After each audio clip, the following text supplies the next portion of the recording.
Welcome to the Undisputed podcast. I'm your host, Jenny Taft. This podcast is the full show from today's episode of Undisputed from start to finish. They've got a busy slate, so skip Shannon. Let's get to it. Good morning, everybody, and welcome to Undisputed live from Los Angeles. I'm Jen Hale here with Skip Bayless and Shannon Sharpe. Happy Friday, gentlemen. You got your cowboy tie on today. I like that. Yeah, you're still hanging in there with them, aren't you? You don't want them to go away. I want them to go away. Do you? Yeah. Sunday I they're going to go. don't think so. Subliminally, deeply, you want them to stay afloat. And that might be going away next year. He might. Yeah. And Jason Garrett might be going away Monday. That's a shame. You ought to be ashamed. Goodbye, Jason. No, come on, Red. Hang in there. Not miss you. Win this one, Red. Yeah. Win this one. Put that pressure on Skip Jen. a stroke to start the morning. Tons to get to this morning, including breaking news with reaction to Antonio Brown working out for a legit contender this morning as we speak. And is it a mistake by the Ravens to bench Lamar this week? First, though, we've got to talk about how the NFC East is going to shake out on Sunday. The Eagles can clinch the division with a win over the Giants. Last time Philly played the Giants, it took overtime against Eli Manning for the Eagles to pull out the victory. Defensive lineman Brandon Graham says the Eagles just want those shirts and hats for winning the division. Shannon, put on your analyst hat for me. What's the score of this game? Skip, I don't really think that's the shirt and hat they really want. I think there's a shirt and hat that comes along later in the year that I think the Eagles will gladly accept over. Oh, my bad, Skip. I'm sorry. You know what, Skip? I'm sorry. I am really, really sorry. Because the last couple of years, you've been putting on the hat, NFC East hat caps and T-shirts, and, you feeling good, you pounding the table. There'll be none of that in 2019. Hope not. No, for you Cowboys. I ain't talking That's about what I'm saying. Yeah. Oh, you hope not? I want it to be over with. Whoa! Get this done. Let's go to next year. I'm waiting for next year. No, you want it to be done because if they win the division, there's like a better than 80% chance they're going to bring Jason Garrett back. That's why you don't want them to win. You're rooting against your own best self-interest. You ought to be ashamed. Skip, look, I'm going to pick the Eagles. But I would not be surprised if the Giants won the game. And I think the game is going to be closer than people think. The Eagles will win this game by less than what Vegas say they will, or the Giants will blow the Eagles out. That's my prediction, Skip Bayless. Which is it? I'm picking the Eagles. Yeah. But if I don't know if you've been watching the Giants the last couple of weeks. Have you seen what Saquon's been doing? That 31-yard game that Zeke Elliott got against the Eagles, Saquon Barkley's going to hit his head on the goalpost. You said that's what you like about for him to hit his head because he's not very tall, right? He's taller than Zeke. Yeah. I don't think he is, actually. Oh, I do not think he is. Go ahead. You don't think he's taller than Zeke? I do not. Go ahead. I think he's taller than Zeke. Skip, Darius Slayton has been unbelievable. Golden Tate, Golden Tate can make plays. And also you have Saquon making plays out of the backfield. The last 2 weeks, 422 total yards, 300 rush yards for Saquon, 3 TDs, 121 receiving yards. So their offense now, the Giants' defense leaves a lot to be desired. But they did put, 41 points on Washington last week? And with Eli, they had Philly down 17-3 at the half. They did nothing in the second half. Danny Dimes threw 5 touchdowns, no interception last week. Saquon was NFC Offensive Player of the Week. So this game is going to be tougher than people think. And Skip, I just hope that the Eagles didn't put all of their emotional eggs in one basket in beating the Cowboys, because you've seen this happen before. They get so caught up, beat the Cowboys, beat the Cowboys, beat the Cowboys. But that's not the end. You've done everything that you want. You don't have to hope winning you're in. You don't have to say Cowboys got to win. They got to hope the Giants lose. And, Pittsburgh, there are other teams that got scenarios. The Raiders, they can get in, but they got to hope this team wins and that team loses. None of that for the Eagles. You win versus the Giants, you're the NFC East champs, and you get a home game. Top that. So I'm gonna say the score will be 30-27 because my guy walking to him has been unbelievable. Over the last 3 weeks, 70% completion, over 300 yards passing the game, 6 TDs, 0 interceptions. Walk it to him. Best quarterback in the NFC East for the very foreseeable future. So I'm still lost. You're picking the Eagles, but you're saying don't be surprised if the Giants win. That's exactly right? what I'm saying. That's exactly what I'm saying. So which do you feel more strongly about? I ain't saying. I'm taking the Eagles. Saying, well, you made this incredibly strong, airtight case that the Giants are going to upset the Eagles because they put all their eggs in the NFC East. No, I said I hope they didn't do that. Okay. But you saw the way they played. We haven't seen the Eagles play like that on both sides of the ball in a very long time. They neutralized the Cowboys' offense. And we talked about how Cowboys, number one in the offense, yards per game, yada, yada, yada, all that. And they neutralized that. Dak Prescott had his, fewest passing yards this season? So, yes. So the Cowboys couldn't score a touchdown. They couldn't get it in the end zone. Well, Danny Dimes better than Dak. Okay. So he's way better than Dak? I ain't say he's way better. Rookie? Okay. I ain't say he's way better. Okay. What about walk it to him? Oh, walk it to him. Actually bounce it to him in real life, but if you say walk it to him, he's, as Rob Parker says, Wentz in a lifetime. He finally has found himself. Yep. Right? Yeah. And you're going to pick that score? On the road against a division opponent. Skip, misery loves company. Where are the Giants going after this game? Home. What more would they like better than to bring someone home with them? The Eagles. The Giants might have the worst defense in pro football. Yes. They're at the bottom of the barrel statistically, but I think just eye testing against Washington, I think they got the worst in football. So why shouldn't walk it to them, just torch them? Why shouldn't this be at least a 30-point game? Well, hold on. And who has one of the worst secondaries in the NFL? They put Darby. It looked like it last week. I just give it because your guy doink it to him, Dak. My bad. Doink it to him, but bouncing the ball, throwing the ball all up in the stands and everything. He realized the people he doesn't get a completion if he throws the ball to somebody up in the stands or on the sideline. Okay. But I know what you're trying to do, Skip Bayless. Look, I took the Eagles, but I said last week, Skip. On Monday. Don't be surprised. I've watched the Giants closely the last couple of weeks. They're playing a lot better. Danny Dimes has been unbelievable. And the team that, you remember when the Eagles went down to Miami, that team went to the Giants, and the Giants hung a 40-piece on them. Okay. Well, I hope you're so wrong about the Giants because I need this to be over for my Cowboys. And again, we still have a lot of Christmas decorations up around the studio. All Cowboys colors, too. You notice that? Christmas is over.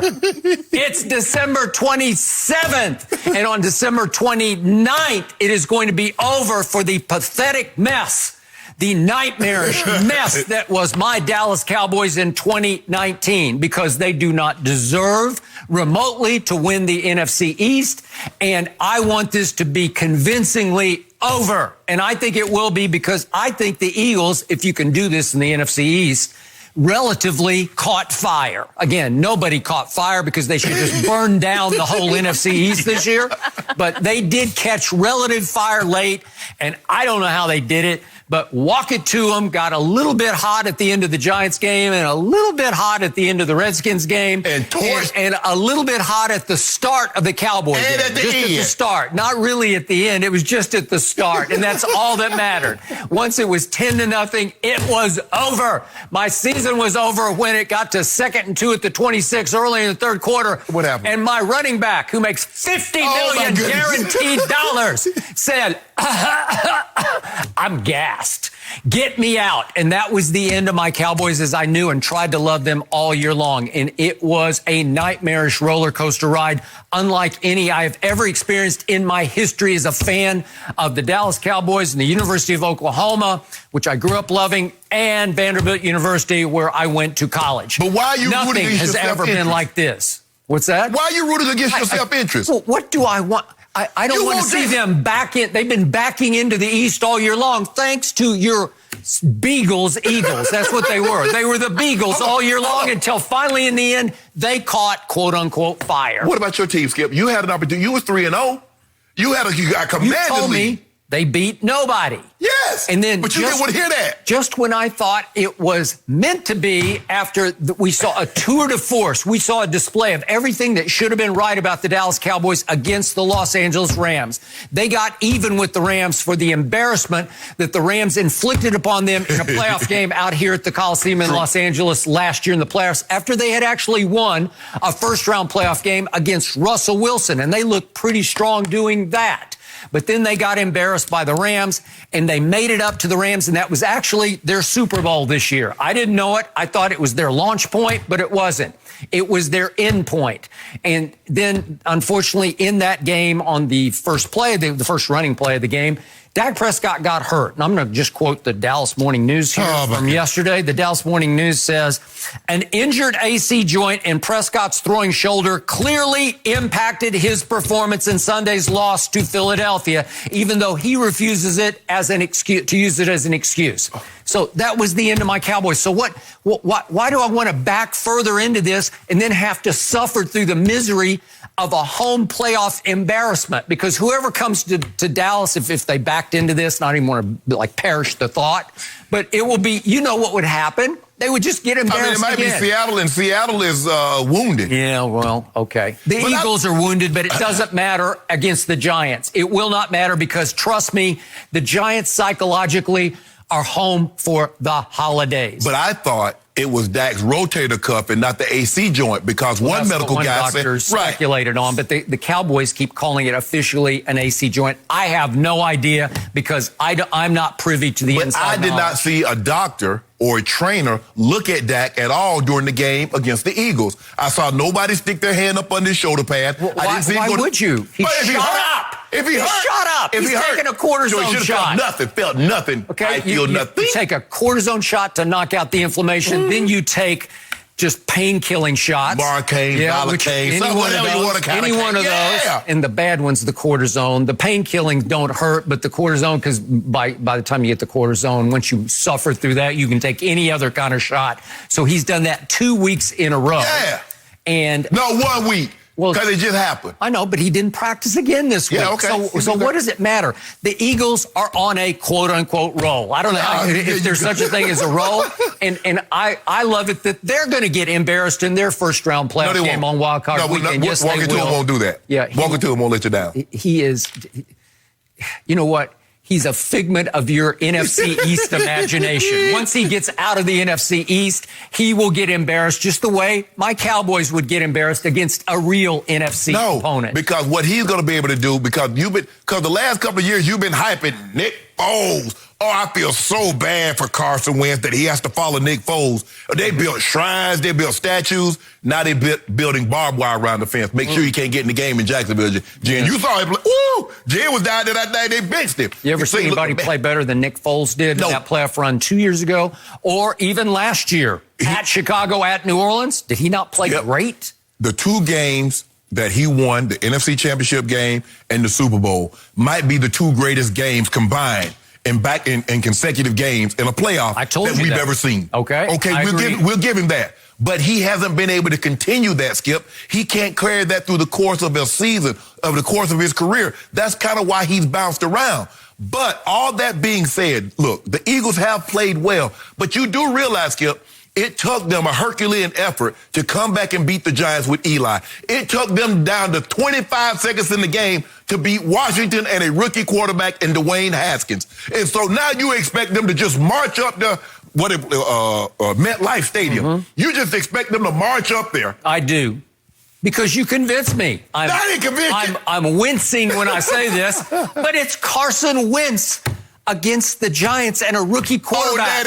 It's 35-14 Philly. No, it's not. And the NFC is over. NFC East is over, and Jason Garrett is over. Jed, he doesn't believe it. It's over. I know what you're doing, Skip, baby. Over. I know exactly what you're doing. I'm not doing anything. I'm just telling you the truth. You know good well they're not going to win the 35-14. I am facing reality. I'm looking in the mirror at disaster, and I want it to be over, and I can't watch it anymore, and it's going to be over one way or the other, and if you want to go to the next game, I'll tell you why it's really going to be over in the next game. Yeah, I think you're trying to speak it into existence. I will say for Philly, Zach Ertz is a big question mark with the fractured ribs. Well, I'm pretty sure he would be out. That could really impact the game. They happen to have another Zach Ertz named Dallas Goedert, and they'll be just fine against that defense. They will be able to just roll up and down the field. Dallas Goedert and Greg Ward Jr. is enough, right? All right. Well, if the Eagles do lose that game to the Giants, then the Cowboys can take the division with a win against the Redskins. Sorry, Skip. Dak Prescott, though, not practiced the past 2 days because of that shoulder sprain the guys were talking about a moment ago. Dak optimistic, though, that he'll play come kickoff. The Cowboys QB says his team cannot focus on anything else except this face-off with the Redskins. So, Shannon, what's the score of the Cowboys-Redskins face-off? Look, I don't think Washington's going to do anything to jeopardize that pick that they got. They're in the second spot, Skip, and all indications they're going to be looking for a pass rusher, and the best pass rusher in the upcoming draft is going to be Chase Young. So I don't think they'll do anything to jeopardize that. There's a great likelihood that Case Keenum is going to get the start for Dwayne Haskins. And so with that being said, I trust Case Keenum to be exactly what I thought what he's been his whole career. A backup that can play good, a game or two here or there, but nothing more than that. I expect the Cowboys, with their front-running self, to get out to an early lead, something like 10-0, 13-0, and cruise home. I got the final score, 31-17, Cowboys. Their front-running selves. Yep. They've lost 4 of their last 5 games. They haven't been able to get in the front. They've lost 8 of their last 12 games. Yes. Their front-running selves. Yes.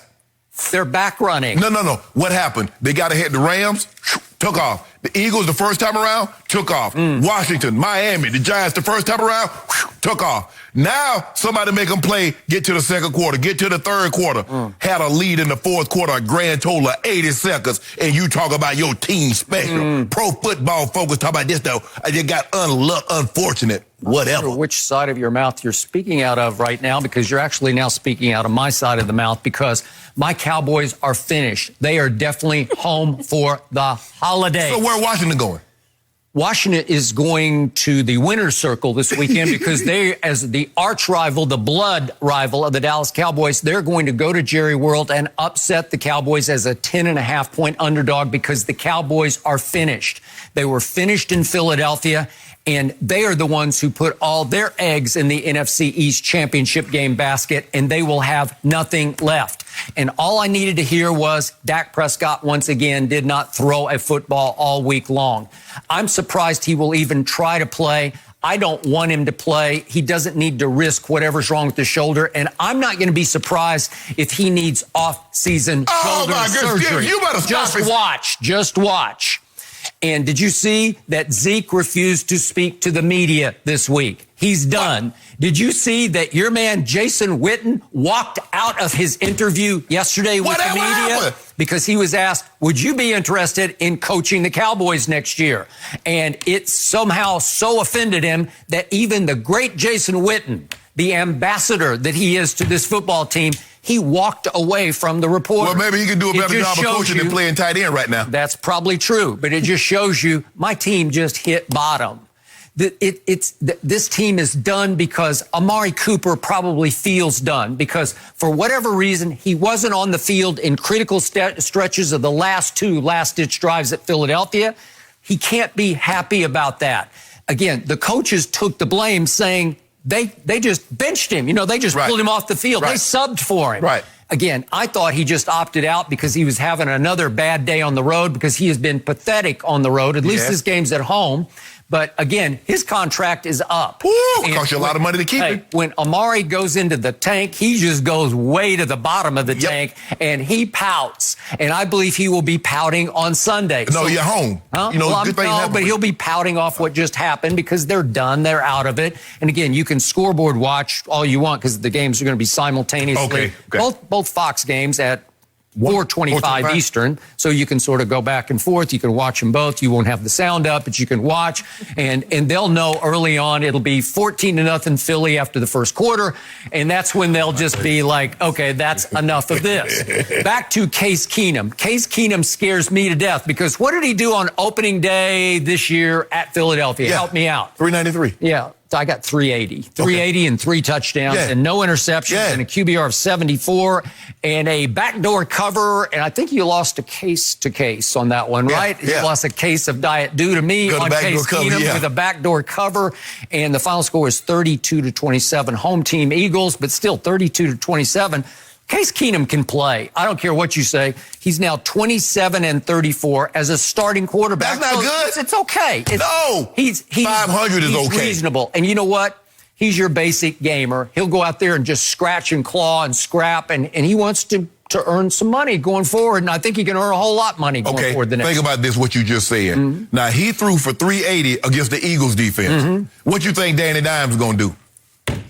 I don't know. He's a rookie. Case Keenum is a savvy operator, a shrewd operator. Danny Dimes just threw for 5 touchdowns last week as a rookie. Yeah, I've seen him throw, he'll turn it over about 5 times. He may not throw picks, but he'll lose fumbles. Mm-hmm. And there'll be 2 sack fumbles of Danny Dimes, probably by Fletcher Cox. And I think there'll be 1 scoop and score, maybe a pick 6. There could be a pick 6 in this game. There'll be a couple of defensive touchdowns. The Eagles defense caught, quote unquote, fire. Everybody that's watching this morning, there are a lot of people watching knowing that you do not believe that the Eagles are going to blow out the Giants. I do. I've told you that all week. They're going to blow them out. They're on a roll. It's meant to be. It was their year. They laid the big egg in South Beach. How do you figure it was their year? And they've only won 8 games. How is it their year? Who won their last 3? Division opponents. They lost to Ryan Fitzpatrick and the Dolphins. Okay, and then they turned around. They had a lot of time left because they had 4 games left. Skip. And they're all division games, and they're going to go 1, 2, 3, 4, crown them. Let me ask you a question. And the 3 games that they won leading up to this game that can, control their own destiny, name the team that they beat that were over 500. Okay, they played the Giants, they played Washington, and they played your Cowboys. What does it matter? Somebody's got to win the division. Yes. It's just one of those my years. point. Okay. So don't make it seem like... So they became the somebody, and they didn't back into it. They're going to win it with 4 straight division victories. That's impressive to me. Not that easy to do. You make it seem like they're 12-4, 13-3. I don't. Well, you've been singing the praises of walk it to him. He's been unbelievable. I'm there. I gave in. I give up. I lost. Well, so are you admitting he's better than Dak? No, I'm not. He's been better the last 4 games than Dak. Dak, the last 5 games, has not been very good.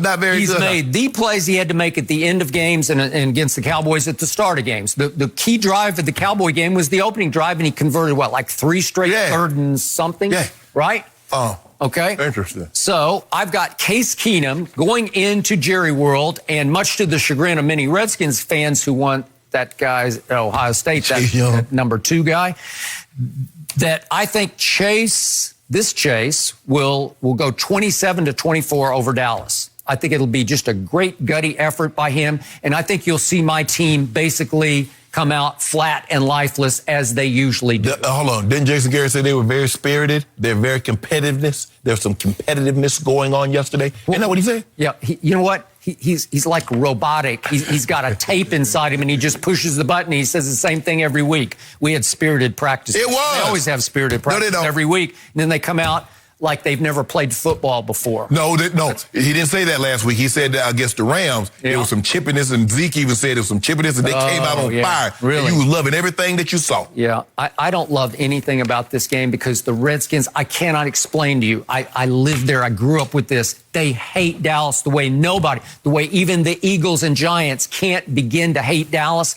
The Redskins hate them, and they want to embarrass them in their building one last time and send them home with tears in their eyes, because that's what's about to happen. And I want it to happen because I want to celebrate on Sunday night the end of Jason Garrett. Skip, that's no way to be. You shouldn't want your team to lose because you want someone's ouster. Hold on. I've never seen reporters openly campaign and question why a man is on the job. They're asking the guy that's playing for the man, would you think you'd be a good coach for the Cowboys? That is correct. They ask every single week about Jerry. Well, have you talked to anybody? He still has the job. And then y'all want to come out there and ask him, well, Jason, what's going on? If I was Jason, I'd come out there and flip y'all off. I'll come out there with a double barrel and this is for everybody that wants me gone and keep asking people about my job. This is what I think about all of you. Good day. Jason Garrett is the lamest duck who ever quacked or clapped, because he's basically just Coach Clap. And he will be clapping all day on Sunday while they turn it over and spit it up and embarrass themselves. Well, I like Red. I think Red has done a great job under the circumstances, especially the pressure that you put on him and playing for that owner. It's not easy. Yeah, I don't want to see him win the last game. I do. Like a meaningless game after Phillies won 35-14, because that will leave him at the classic 8-8, and that's he's had 8-8 stamped on his forehead since he got the job. His first 3 years out of the box, 8-8, 8-8, 8-8. Well, now that you mentioned this, Skip, I want to go up. I'm taking 38-17 now. 38-17. All right. Well, safe to say. 38-17 who? Dallas over Washington. Really? Yes. 17? Yep. Well, I thought you hated Dak Prescott. How's he going to do it with the bum shoulder? I just said front runners. Hold on. Did you see Josh Norman? Yeah. Just give up the game-winning touchdown 2 weeks ago to Greg Norman Jr. Mm-hmm. What'd you think, Gallup, Amari Cooper? What'd you think they're going to do to it? Well, I'm not even sure Amari's going to walk on the field. Safe to say you and Jason Garrett aren't having lunch in 2020, It's okay. I would say. I like Jason. I like Red. I covered Jason. I like him. He's a good guy. No mercy. Breaking news out of New Orleans this morning. Antonio Brown back on the field, working out for the Saints right now. The Saints are working out a group of receivers along with Brown, not just him. AB has not played since week 2, and the NFL has made it clear that if someone does sign the receiver, AB is likely headed to the commissioner's exempt list until that investigation is completed by the league. Sean Payton reportedly wanting an updated wide receivers list for the playoffs. Shannon, what do you make of this?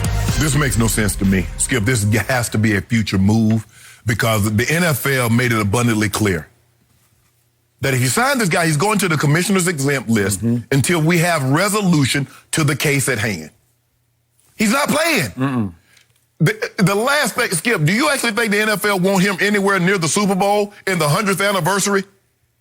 Even if there wasn't, considering what's going on with him, until he has this case adjudicated, I don't see a scenario where Antonio Brown plays in the NFL again. Now, once that situation is resolved, all bets are off because he's still immensely talented. That's the only reason that the Saints brought him in, Skip. You think it was a guy that's dealing with what he's dealing with and given the circus-like atmosphere that he's engaged in the entire season of 2019, do you think if he was not as immensely talented as he was, this would even be a thought? Of course not. This makes no sense to me. Maybe this is for future. We signed him get a 2-year deal, Skip, and at least we own his rights. So when the case is resolved, we have his rights, and because we still believe he can play. It's not like he got, he basically took this year off. He played 1 game. So we'll have him next year at some point in time. But Skip, this makes no sense to me. Now, this is the 2nd year in a row that the Saints have brought a receiver in late in the season, worked him out. They signed Dez Bryant last year, but in his first practice, he tore his Achilles. But for me, this makes no sense. This makes no sense, Skip, given what the NFL has already said about this young man's situation, that he's probably more than likely, I believe there's a greater than 95% chance he would end up on the commissioner's exempt list. So you end up paying him for services he's not going to be able to render. So to me, this is Sean Payton strikes again. Jen has spent a lot of time around the Saints. She knows Sean Payton very well. Sean Payton, to me, is a watch this coach. Like, watch what I'm about to do. And a lot of times it's in a good way. I'm not saying it critically. He's just, I'm going to do it this way. Right. I believe he is still angry with the league over the all-time awful non-call that cost him a Super Bowl last year, a berth in the Super Bowl. And it cost him a year of coaching. It did. No, it did. The NFL came down on him twice. Came down on him twice, is correct. And he just broke ranks because everybody else had sort of gone along with, okay, we'll honor this, we will not force the league's hand. And he is about to, again, he's got to sign him. Right. And he's working out with the group of receivers, but he's Antonio Brown. Correct. So he's the headliner. I'm going to guess he's going to opt to try to sign him. I don't know what blowback he's going to get from the league behind closed doors. I don't know what his owner's going to say. I don't know what his GM's going to say. But right now, he's in control of this. He got a lot of control down there. And there is one key point to this, and I hope I'm explaining it correctly, but the way I understand it is if they do sign him, he will immediately, the league will have no choice but to put him on the commissioner exempt list. But that means the league has to pay him, not the team. Right. Okay, if I'm reading this correctly, the league is going to have to pay him out of the playoff pool of money. Right. Not the team. Right. So it won't be a burden on the Saints to pay him. maybe he'll be put on ice by the league, Right. but they won't have to bite the bullet of having to pay him for nothing. Well, you're probably only going to sign him to a minimum contract. It's going to be, whatever it is, it's going to be prorated for one game if you sign him for this game, or it's going to just be a playoff portion anyway. Okay, and I will remind everyone, in his final game as a Pittsburgh Steeler, Antonio Brown played at New Orleans and caught 14 balls for 185 yards. Mm-hmm. You don't think that's stuck in Sean Payton's psyche? Mm-hmm. You don't think he's envisioning all those catches all over his field? You know what you're also envisioning in his psyche? The last game in Pittsburgh that was at home, Antonio Brown was not on the field. He was not even in the stadium. Well, that's also just the start of the trouble. Yeah, okay, I got you. And then if I deal with the sort of the hypothetical reality of this, all Sean Payton has is simply the best receiver in football on his team. And this is just me from a distance, I do not love the notion even of putting AB with Michael Thomas, because we saw what happened when we tried Odell plus Jarvis with Baker, right? Right. It's just hard to keep two number ones, and they are clearly number ones. They're like two top 5 receivers, right? But it's hard to keep them happy. The thing is, Skip, AB has never played for a coach that has this kind of control and this demanding. And Drew Brees is different than Big Ben. Big Ben tried to appease him.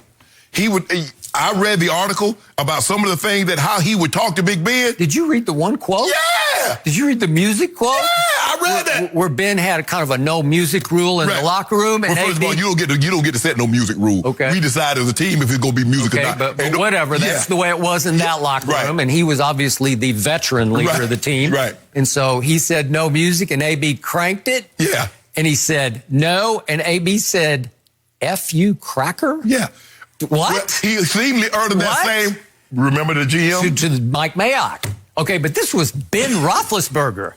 Would that not be a bridge burner? Would that not be a game over? I think that was probably, Skip, the beginning of the end, because, look, I understand you don't have to be best boys and we got to be buddies, but there got to be a healthy level of respect in that locker room now. There's going to be a level of respect. That's always been the case in every locker room I've been in. Yeah, I'm with you. There should be a team vote about what the music is, but whatever. That was this rule in this locker room, and he went on that quarterback. Right. Okay. And that's what kind of rubbed him. That was probably the start of it, is that we got 52 guys in this locker room, but one gets to set the rules. Why does he get to set the rules and not the coach? Why does he get to set the rule and not the higher-ups? How does a player, because, Skip, at the end of the day, regardless of your position, I view you as an equal. You're not my boss. You don't get to tell me to go and come and we got practice at this time and we're going to do this like that. That's the coach's job. That's the general manager, the owners. So he felt some type of way. He's like, hold on. I'm comparable. I'm as big a superstar at my position as Ben is at his. So it rubbed him the wrong way, Skip, that Ben had that kind of control. I got but it. still be the case. There has to be a level of respect. I mean, I couldn't even imagine, John said something. I'm like, nah, no. No. No. You wouldn't do it. No. You just wouldn't even think about it. No. You got to live with each other. Yes. You can't go there. That's family. Yeah. I mean, there are certain things like with your family, if you're married, you got a girlfriend, significant other, there are certain things that you can't say. We're in the same household. There's a line you can't cross. You cross. Okay. How we come in, we cool. Hey, bro, get out there, run this out route for me. I wish I might throw you out right after you just said what you said to me. But, Skip, for me, looking at this, and after NFL is issued, there'll be breaking news. New Orleans Saints signs Antonio Brown, breaking news. NFL puts Antonio Brown on commissioner. There'll be 2 breaking news stories. Well, it has to. And we don't have time. We need 2 more hours on the show to go through the lengthy list of conduct unbecoming issues. And that's not to even mention sexual assault allegations. Right. 2 of those. Right. Once he gets that, Skip, I think that's the big issue. Get that resolved. But the NFL doesn't seem to be in a hurry to get that resolved this year. Maybe sometime March, April, or May of next year, this will get resolved, or the player's way have his day in court. Yep. And then the NFL's, okay, this is what happened. Okay, now we're going to step in. Because I still believe he's going to get suspended. Well, he has to get suspended. Yeah. It's like, I had a homeboy, he got suspended, Skip. He quit school. Well, you do realize the suspension doesn't start until you come to school. You got to become this. So he just quit. He dropped out. He never gets suspended. He ended up quitting school altogether. So, AB, even though you're not in the league, the NFL is going to have their say about what's going to happen to you moving forward. So for me, for Sean Payton doing this, Skip, maybe he's trying to somebody else might do this, and I'm just going to preempt someone else for having his services next year. But this makes no sense to me, considering that the NFL has already issued a statement that 90% chance, they didn't say that, but I believe it's a greater than 95% chance he's heading to that list. They're not going to allow him to play. Skip, the blowback that they're going to get with a situation like this, and it's been unresolved, and you're allowing him to play, and I don't see a scenario where he plays for the New Orleans Saints if they were decided. Now. Yes. Not now. Yes. Right. Maybe in the future, 2020 is a different story. Maybe. But for this season, the playoffs, no way. And yet, I wondered, the story you talked about, the ESPN story, lengthy story, is a good, well-done piece. Yes. I believe it was by Jeremy Fowler. And it also pointed out that according to, is it his stepfather? I think it is. Didn't read it before this news broke, but I believe his stepfather said that he has sought some counseling. So, and again, we had James Harrison, who's been like a big brother to AB, sit right in this chair and say he needs to seek some help. Yeah. And you've been on that bandwagon, certainly. The wave of emotions, that's not normal behavior, to have the range of emotions that he has. 1 minute he's not, and I've seen guys like this, Skip. One day they come in, hey, bro, how you doing, yada, yada, yada. And the next minute they're shut completely down and do I speak to him? And they were in the article, you got to walk on eggshells when you're around him. You don't know he was tearing up the coach's locker room the coach's office for no reason. Okay. But I said, Pittsburgh, look, and they say Mike Tomlin has a famous quote. He says, we'll tolerate you until we can replace you. It got to be so unbearable. And they said Mike Tomlin stood up in the meeting and said, we got a different set of rules for AB. He got to go and come pretty much as he pleased, waiting on him in meetings, waiting on him for practice. All you do is you're creating a behavior. Because guess what, Skip? The more 100-catch seasons, the more all-pros and Pro Bowls that he go to, the more emboldened you make him. It was uncontrollable. And then the moment that the Raiders tried to hold him accountable, he bucked. Get me out. I got to go. I want to go. Free me. So what my point was, maybe Sean Payton read that article and thought, well, he has sought counseling. Maybe there's hope here. Maybe I'm catching him at the right time. And Sean's had some other troubled players that he's done well with. Skip, did you see what he said he saw counseling, but then he lashes out at his dad. He did. On Twitter, so it's 1 minute, forgive me, I apologize, Mr. Kraft, yada, yada, yada. And then he puts the caption up there with Ben Roethlisberger in the situation that he went through in Georgia. I'm like, bro, you just said you're sorry for this situation, and you want to be better, but then you turn around 10 minutes later. That's not normal behavior. Nope. Anybody that thinks that's normal behavior, that's a normal reaction for a person to have, that's not it. I agree. Somewhere, I don't think Michael Thomas is real happy with this. That's just me. I don't think he loves this idea, but that's just me. One other interesting twist to that, he has a hand injury. He's been limited in practice this week. Not supposed to be a big deal going forward, but well, you catch all the balls, your hand's going to hurt. He got 45, 46 with a game to play. Adds another layer, that's for sure. No mercy. All right, Dak Prescott, Skip's favorite subject, has gone through this entire season playing on the last year of his rookie contract. Jerry Jones says both sides were close to an agreement multiple times, but the deal just never got done. With negotiations going on all season, Dak was asked if he's surprised a deal was never struck. Here's his response. I'm just not surprised. It's the business. It's my first time going through it. I'm not surprised by anything that comes from it, from the league, from the team, from whatever. Learning as I go.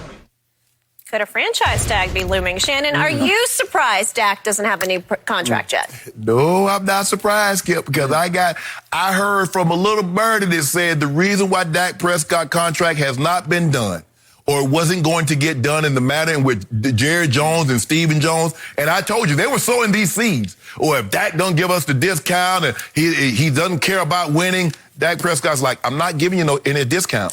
And the thing is that when you're dealing with quarterback, Skip, is even if you err early. Because you can get away from a Ryan Tannehill situation. You can get away from a Blake Bortles situation. You let this thing play out like it's played out, he knows over the last 5 years the cap has gone up 40%. Now, it's reporting that the Cowboys might have somewhere between 70 and 90 million in cap space.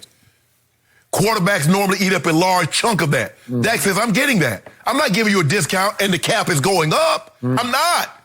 And I told you that look, Tom Brady has been an all-time great ambassador. He's everything that's good with the NFL, but he's also everything's bad because everybody points to Tom Brady taking a discount. And I tell people quick, Tom Brady flowers doesn't make my house smell good. I'm not worried about what Tom Brady did. Tom Brady chose to do that, so be it. Bless his heart. I wish him all the best. But because Tom Brady did it, that doesn't mean I got to do it. And because Zeke and some of these other guys giving you a discount, that doesn't mean I got to do it. And that's what Dak is saying. Skip, they could have signed Dak after his second year, and it'd have cost them probably $40 million cheaper. Because if you go to Dak after his second year, Skip, and says, okay, Dak, say we give him $75 million, we got $50 million guaranteed. You save yourself $40 million. Now, we don't normally see the franchise tag. Since 2000, I think Kirk Cousins got it twice, Drew Brees got it, Peyton Manning got it, and Michael Vick got it. So we don't normally see the quarterbacks get this, Skip. Normally they go ahead and pay the quarterback. It's the only position that in the NFL you don't have to prove yourself. They'll pay you and say, well, we paid him, he'll get good. Everybody else, you have to prove it. Dak, I think he said, look, I won the division twice. I was Rookie of the Year. I put us in position. Who knows? He might win it again. There's still an outside chance, even though you believe there's a small chance they win the division, but there is a chance. So you're saying there's a chance. Yes, there is a chance. I'll give you a 1%. Okay, 1% chance. So, Skip, look. Dak's saying, I'm not giving you a discount. I don't care how much you try to sow this publicly and try to turn the public against me as I'm being greedy because I won't give it. Because here's the thing, Skip. There's no guarantee that if I give you a discount, we win we win the Super Bowl. So what happens? I give you a discount. We don't make the playoffs or we don't win the Super Bowl. Are you giving me the money that I lost? No. So I'm getting all I can get. I'll let you, like Jerry said, Jerry's the businessman. Jerry's the guy. Jerry got all these guys, got this money. Jerry worth about $6-7 billion, Skip. And they want a guy that's worth $6 or $7 billion, want a guy that's made $2 million, want him to give me a discount. Where they do that at? Well, it's called a salary cap. That ain't got nothing to do with me. No, Jerry got a cap. I ain't got no cap. I give him as money. I'll make as much money as I can. Jerry got a cap on the team. Well, I ain't got that. You got to live under that cap. I do, but I'm living up under mine where I need all that. I saw what Jerry Goff got. I saw what Walker Tillman got. And Skip Bayless says every day on Skip and Shannon Undisputed, here's the clip, that I'm better than Walker Tillman. I'm better than Jerry Goff. Pay me. And every single day, even more than I ever say what you said I said, you say that Dak Prescott is average at best. They pay him. You're so hypocritical. You continue to bang your side of the desk saying, pay him $45 million, Jerry Jones. For what? Somewhere between 35 and 40. Yeah. That's the going rate, Skip. Okay. $40 million, says Shannon Sharpe. Yes. Yet Shannon Sharpe has relentlessly given Dak Prescott F's for his performances. I didn't give them to him. He earned them, Jen. Okay, so he earned F's. Yes. So if you're sitting in Jerry's chair, what are you going to do? But I'm not in Jerry's chair. I'm over here in Shannon's chair. Oh, you're in the head of the Cowboy Haters Club chair over there, right? Okay, I get it. So here's what happened this year. The reason Dak is not surprised is he and his representatives. Todd France, my homeboy from the crib, straight out of Atlanta. I got it. They had a plan. They had a strategy. We want this number in these many years, right? Yep. And Jerry kept saying, no, no, no, no, no. And for a while, Jerry's saying, boy, I got this going in the right direction because he thought that Dak was playing for a contract the way Zeke and DeMarcus Lawrence last year were playing for contracts at very high levels, right? Yeah. And yet it was working and it was working, it was working until New Orleans. And then it started to unwork, and then it kept going like this, and then it went farther down, and it went farther down. A little blip with the Rams, and then it went down, down, down, down, down. And the point is, Jerry Jones gambled and lost on this because Jerry Jones should have gone to Dak last offseason, even before camp started, and said, hey, and gone to a number that seemed like an overpay number, but really wasn't an overpay given what was about to transpire. Right. Because once you put Dak under the pressure of playing for a contract with a team that some, including this guy right here, thought was a Super Bowl team. Yeah, a lot of people picked the Cowboys to go to the Super Bowl. The pressure mounted and mounted on Dak Prescott. And what was the big difference in this year and the previous 3 years? The previous 3 years, Dak Prescott led this league in fourth quarter game-winning drives. Led the league. And this year, he has 0 of those. This year, he has repeatedly missed the throw in the game, time and time again. Why do you think that is? Well, I'm just going to play armchair quarterback over here, and I'm going to say he's pressing. I don't have my money. I'm the one guy that doesn't have my money yet. So I got to make that throw. And again, I believe his arm is seriously hurt, his shoulder is seriously hurt. But that Tavon play is going to stick in Jerry's craw, his negotiating craw. And I'm talking about the throw that, here, we see it right here. Tavon's what?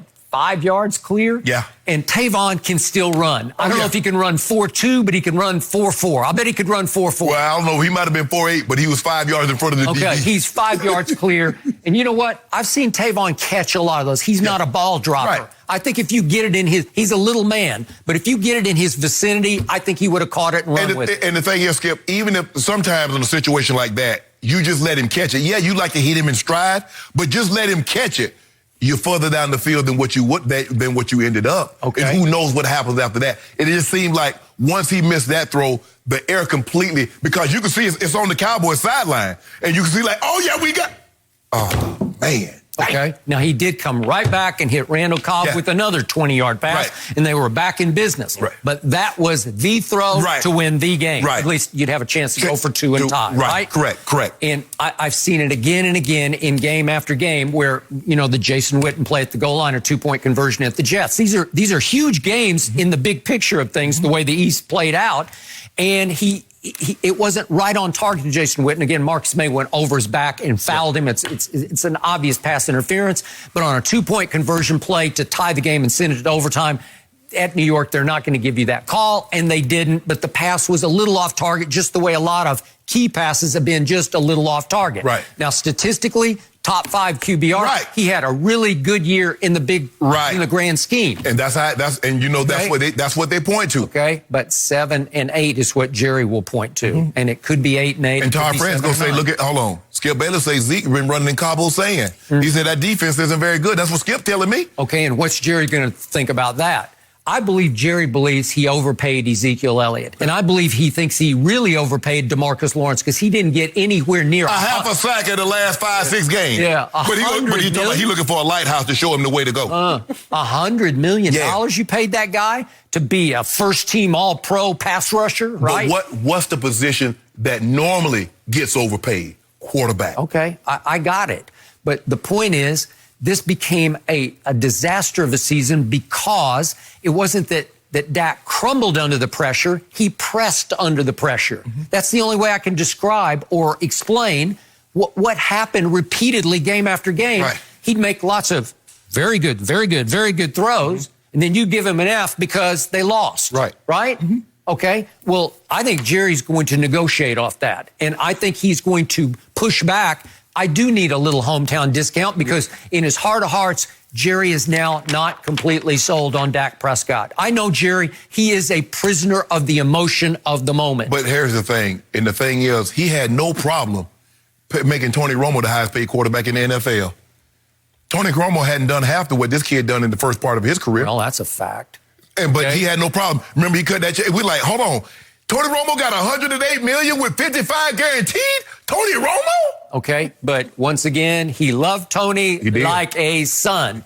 I don't believe he loves Dak like a son because Dak has really impressed me that he keeps kind of an arm's length from Jerry because he knows he needs to lead this football team. And he knows he can't look like he goes to daddy when anything goes wrong. It looks like, he wants the players to think, I'm in charge of this locker room. What you're hearing from me is coming from me. It's true. It's not trickling down from upstairs. I'm not a double agent. I'm not Jerry's son. Right? And the thing is, Skip, is that Dak also knows is that it clouds your judgment. If we're buddy, I'm more apt to give my buddy a discount. You know, if my buddy on a restaurant, you know, you gonna go in jail. You know, you gonna go in there, homegirl. She on the restaurant. I'm gonna come in there and get me a couple of drinks for free. Yep. I'm gonna come in there and get my meal for half price. Nope, I got you. So Dak is like, I can't get too close because I need all my money. I don't need 85%, 90% of my money. I need all my money. Skip, it's just hard for me to imagine that Dak Prescott has navigated the minefield. Now, he got nicked a little bit, but it didn't knock him out. They're going to put cortisone in that shoulder again.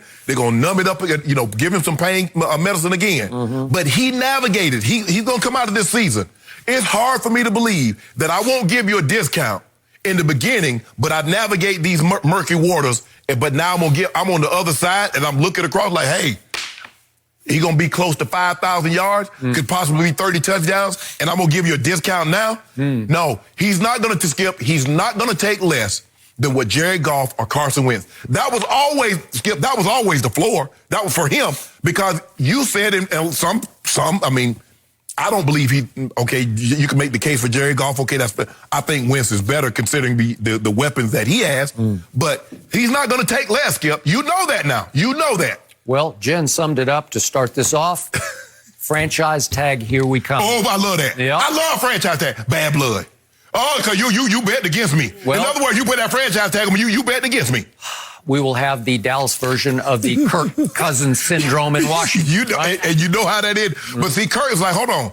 That's $25 million against your cap, hard money that you could have had prorated when you gave me this contract. And guess what, Skip? Kurt says, all I got to do is end up healthy. Skip, there's never a situation that's a guy that's a free agent. If he finishes the season healthy, somebody's going to pay him on the open market. Yep. If Dak hits the open market, you don't think Jacksonville will be a major player? No, they would. A lot of people. Exactly. Plenty of people. So Dak like, oh, yeah, I'm good. Skip, that hurt. I'm not good. No lack of drama in Dallas. Nope, never. No mercy. Jason Garrett's contract is up at the end of this season, and if the Cowboys fail to make the playoffs, then that will be this Sunday. Jerry Jones has publicly supported Garrett multiple times this season, but Jerry has also made it a point not to commit beyond this season. Rumors are swirling that the Cowboys would be ready to move on from Garrett if they don't make a deep playoff run. Shannon, is Jason Garrett still the Cowboys head coach come Tuesday?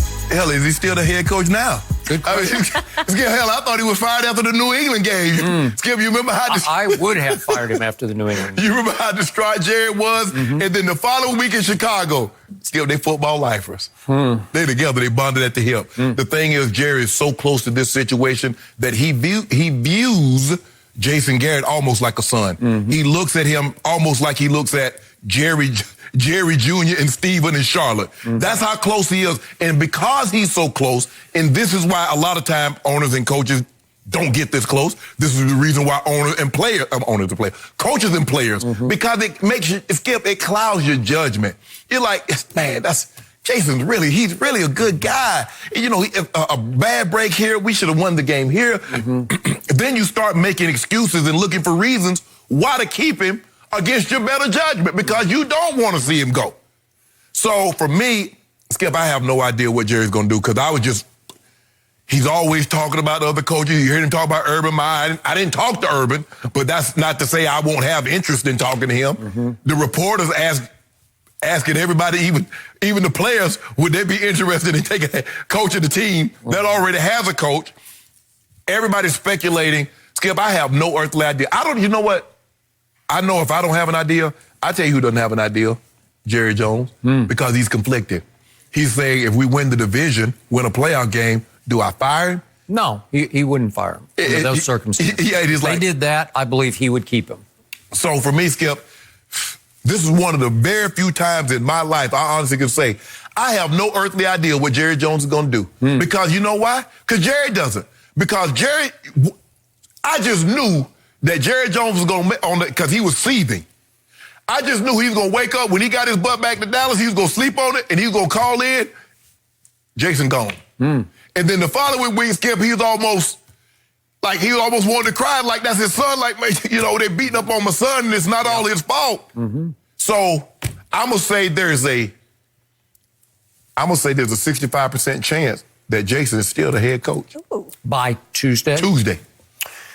You could be right about that. And I am here to admit publicly that this is the first time in my Cowboy-loving life that I can remember rooting crazily against my team on Sunday against the rival Redskins, because the worst scenario I can imagine, the most nightmarish of all, would be if the Cowboys come out and win 44-0. And because Jerry can be a prisoner of the emotion of the moment, he throws up his hands as he walks to the locker room and he thinks, you know what? That's the team that I thought we were going to have this year. So let's try it again next year. One more year. I'll figure the quarterback contract out. We'll get this team right for next year, and I'll go forward with a coach I still believe in. That would be the ultimate nightmare. So I need Case Keenum to close the case. I never heard anybody root for Case Keenum. Well, I am. Other than Minnesota that year. Well, he did pull off a Minnesota miracle, so now I need a Dallas miracle. I need it badly because Jerry he's not prone to do what everybody else does, because the NFL negative tradition is you fire the coach on Monday. Right. If you're ready to, you just wait until Monday and you fire him on Monday, and we. Or you do like Tepper, you know you're not bringing him back. You fire him. And you know what? I really respected that, because he didn't want him to twist in the wind, and he didn't want him to have to hear rumors about, I'm talking to this guy, I got feelers out over here. But he gave him a number. Yeah. He says, I need you to get to this number. Yeah. And when it became obviously he wasn't going to get to that number, okay, I'm moving on. Okay, fine. So Jerry's not prone to do the traditional coach firing Monday. Mm-hmm.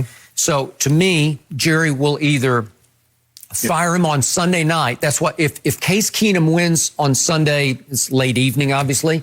I believe Jerry, because he is prone to knee-jerk reaction, because that's the way he fired Jimmy Johnson once upon a time.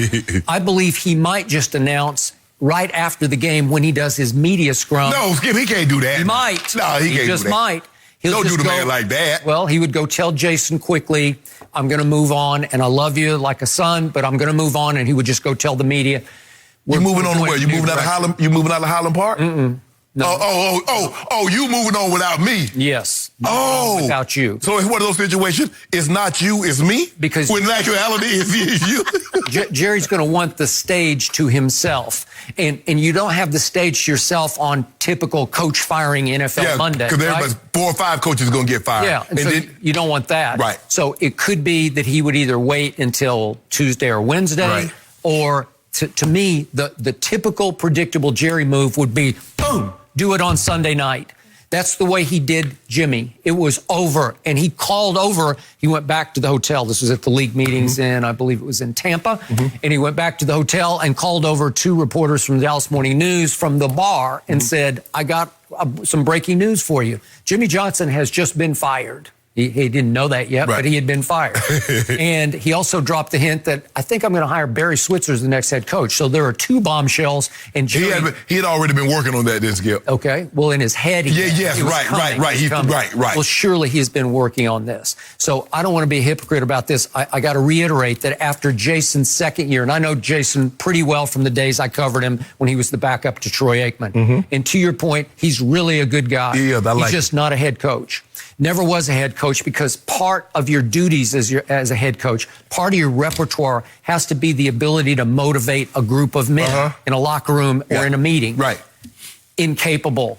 He is the classic unmotivator, because his cliches and his platitudes start falling on deaf ears. Right. After a while, if you played for him, you just tune it out because you've heard it all before. There's nothing new. There's nothing inspirational about it. You tune him out. You just look right through his clapping on the sidelines, because he's going to clap whether you turn it over or score a touchdown. He's just going to keep clapping. And that's the thing, Skip. The thing that really good coaches can do is that they can identify, okay, I got 53 guys, and you treat them all fair, but you don't treat them all the same, and you don't coach them all the same. Some guys, Skip, you praise them. And that's what positive stimuli is what gets them to go. Some guys you got to ride, Skip. Some guys you got to kick in the butt. But you have to understand that you can't coach everybody the same, because everybody is not going to respond to the same stimuli. And it seems like Jason, Skip, like I said, I don't really know him. I just had a couple of casual conversations with him. But like I said, in the times that I've talked to him, I like him. But the thing that you know is that if you try to coach, okay, this is a team, these grown men, I'm going to treat them all. Grown men are just like a room full of kids at times. And all they do, they're all 4 and 5-year-olds, but they're not all the same. And you can't handle them the same. And so Jason needs, if he gets relieved of his duties in Cowboys, and I believe he'll get another opportunity, Skip, he needs, I think a lot of times you're better the second time around. Look at Coach Belichick. He was a lot better coach the second time around. Pete Carroll, it took him 3 times around because Skip, he was at the Jets, New England, and ended up went back to USC. But in the NFL, Mike Shanahan was with the Raiders, and then he came to Denver. So normally the second time around Skip, it's better because you have an understanding. Like, okay, that was one of the mistakes I made as a first-time head coach. I won't make that one again. Okay, so, again, Jason took over for Wade Phillips and went 5-3 down the stretch back in 2010. But then his first 2 years as head coach, he goes 8-8, 8-8. And I called for his job after the second 8-8. And he proceeded the next year to go 8-8 again. And then miracles started happening because every other year from then on, 14, the heavens 16, opened 18. and something fell out of heaven. First year was 2014, and that guy DeMarco Murray suddenly led the league in rushing. And all of a sudden, Romo and Dez just connected on like an ethereal level. He was just throwing jump balls all year to Dez Bryant, all the way to Green Bay when Dez caught it and got robbed. But that was 2014, and it had little to nothing to do with Jason Garrett to me. Well, then, just when I thought it was okay, then they come right back with the 4-12. Romo was hurt some that year, but then they bounced right back just because Dak and Zeke fell out of NFL heaven right into their laps, and those 2 kids led them to a division championship and a 13-3 record and a near win over Aaron Rodgers in the playoffs. And I think Jason's going to be okay. And then he's not okay. Obviously, Zeke got suspended in 2017, but it was a disaster. And then when I least expected it, bang. Last year happened when Jerry Jones went out and got Amari Cooper, and it took off. From that moment on, they go 8-2 down the stretch and win a playoff game and then stink it up at the Rams in a second playoff. Well, if Jason wanted to make sure his fate is sealed, come out, have the Cowboys come out and play like they did against the Eagles, or come out and play like they did against Chicago. And if he wants to make sure he want to make Jerry's job easy. Okay, what have I always told you about Jason Garrett? He needs external motivation. He needs an outside force to motivate his team. So it happened twice this year when the rival coach Doug Peterson, Dougie Prediction, said, I basically guarantee we're going to go down there and win at Jerry World on a Sunday night. And my team came out ready to play, and it was 37-10 Dallas. And then what happened ahead of the Rams game? My team got sick and tired of hearing how the spread had gone from they're a 3.5-point favorite to Rams by 2. It's the biggest non-injury swing I've ever seen in a point spread because America was out on America's team. They had seen them stink it up enough, including the one at Chicago, in which they missed an NFL high 19 tackles. So they got shamed into a huge performance against the Rams. They came right out and took the game over. It's the only 2 times all year. They had no external motivation going to Philly, except it was just for the championship of the NFC East, and they laid another egg. You could just tell from the kickoff, one team was really ready to play, and my team was not ready to play. That's on the head coach. Everybody agrees they're maybe not the most talented team, but are they top 3 or 4 talented teams? I think you'd give them that. They probably shouldn't have won just 7 games. Let's just put the talent aside and all that. They should have won more than 7 games. Thank you. Good night, Jason Garrett. No. Good night. Oh, come on, Red. Fight, Red. Go out kicking and screaming. We will see. All right, just a reminder, if you're keeping score like me, Shannon picked the Cowboys to win big. Skip obviously taking the Redskins in a stunning upset. No mercy. Beast Mode makes his return to Seattle Sunday against the 49ers. Marshawn Lynch will reportedly see plenty of game action, but it's not clear if he'll be the main option in the backfield after coming out of retirement. Russell Wilson says Marshawn looks explosive and strong in practice this week and will be ready to play hard come game time. Fox Sports NFL analyst Eric Dickerson with us this morning. Good morning, Eric. Good morning. Good morning, everyone. All right, how much difference do you think Marshawn's going to make? I think he can make a difference. As well as you know this, it's different than being in shape, in football shape. It's a difference. Those legs, and that you can pull something. I feel like this. I think the crowd will get into it. I think he'll be into it.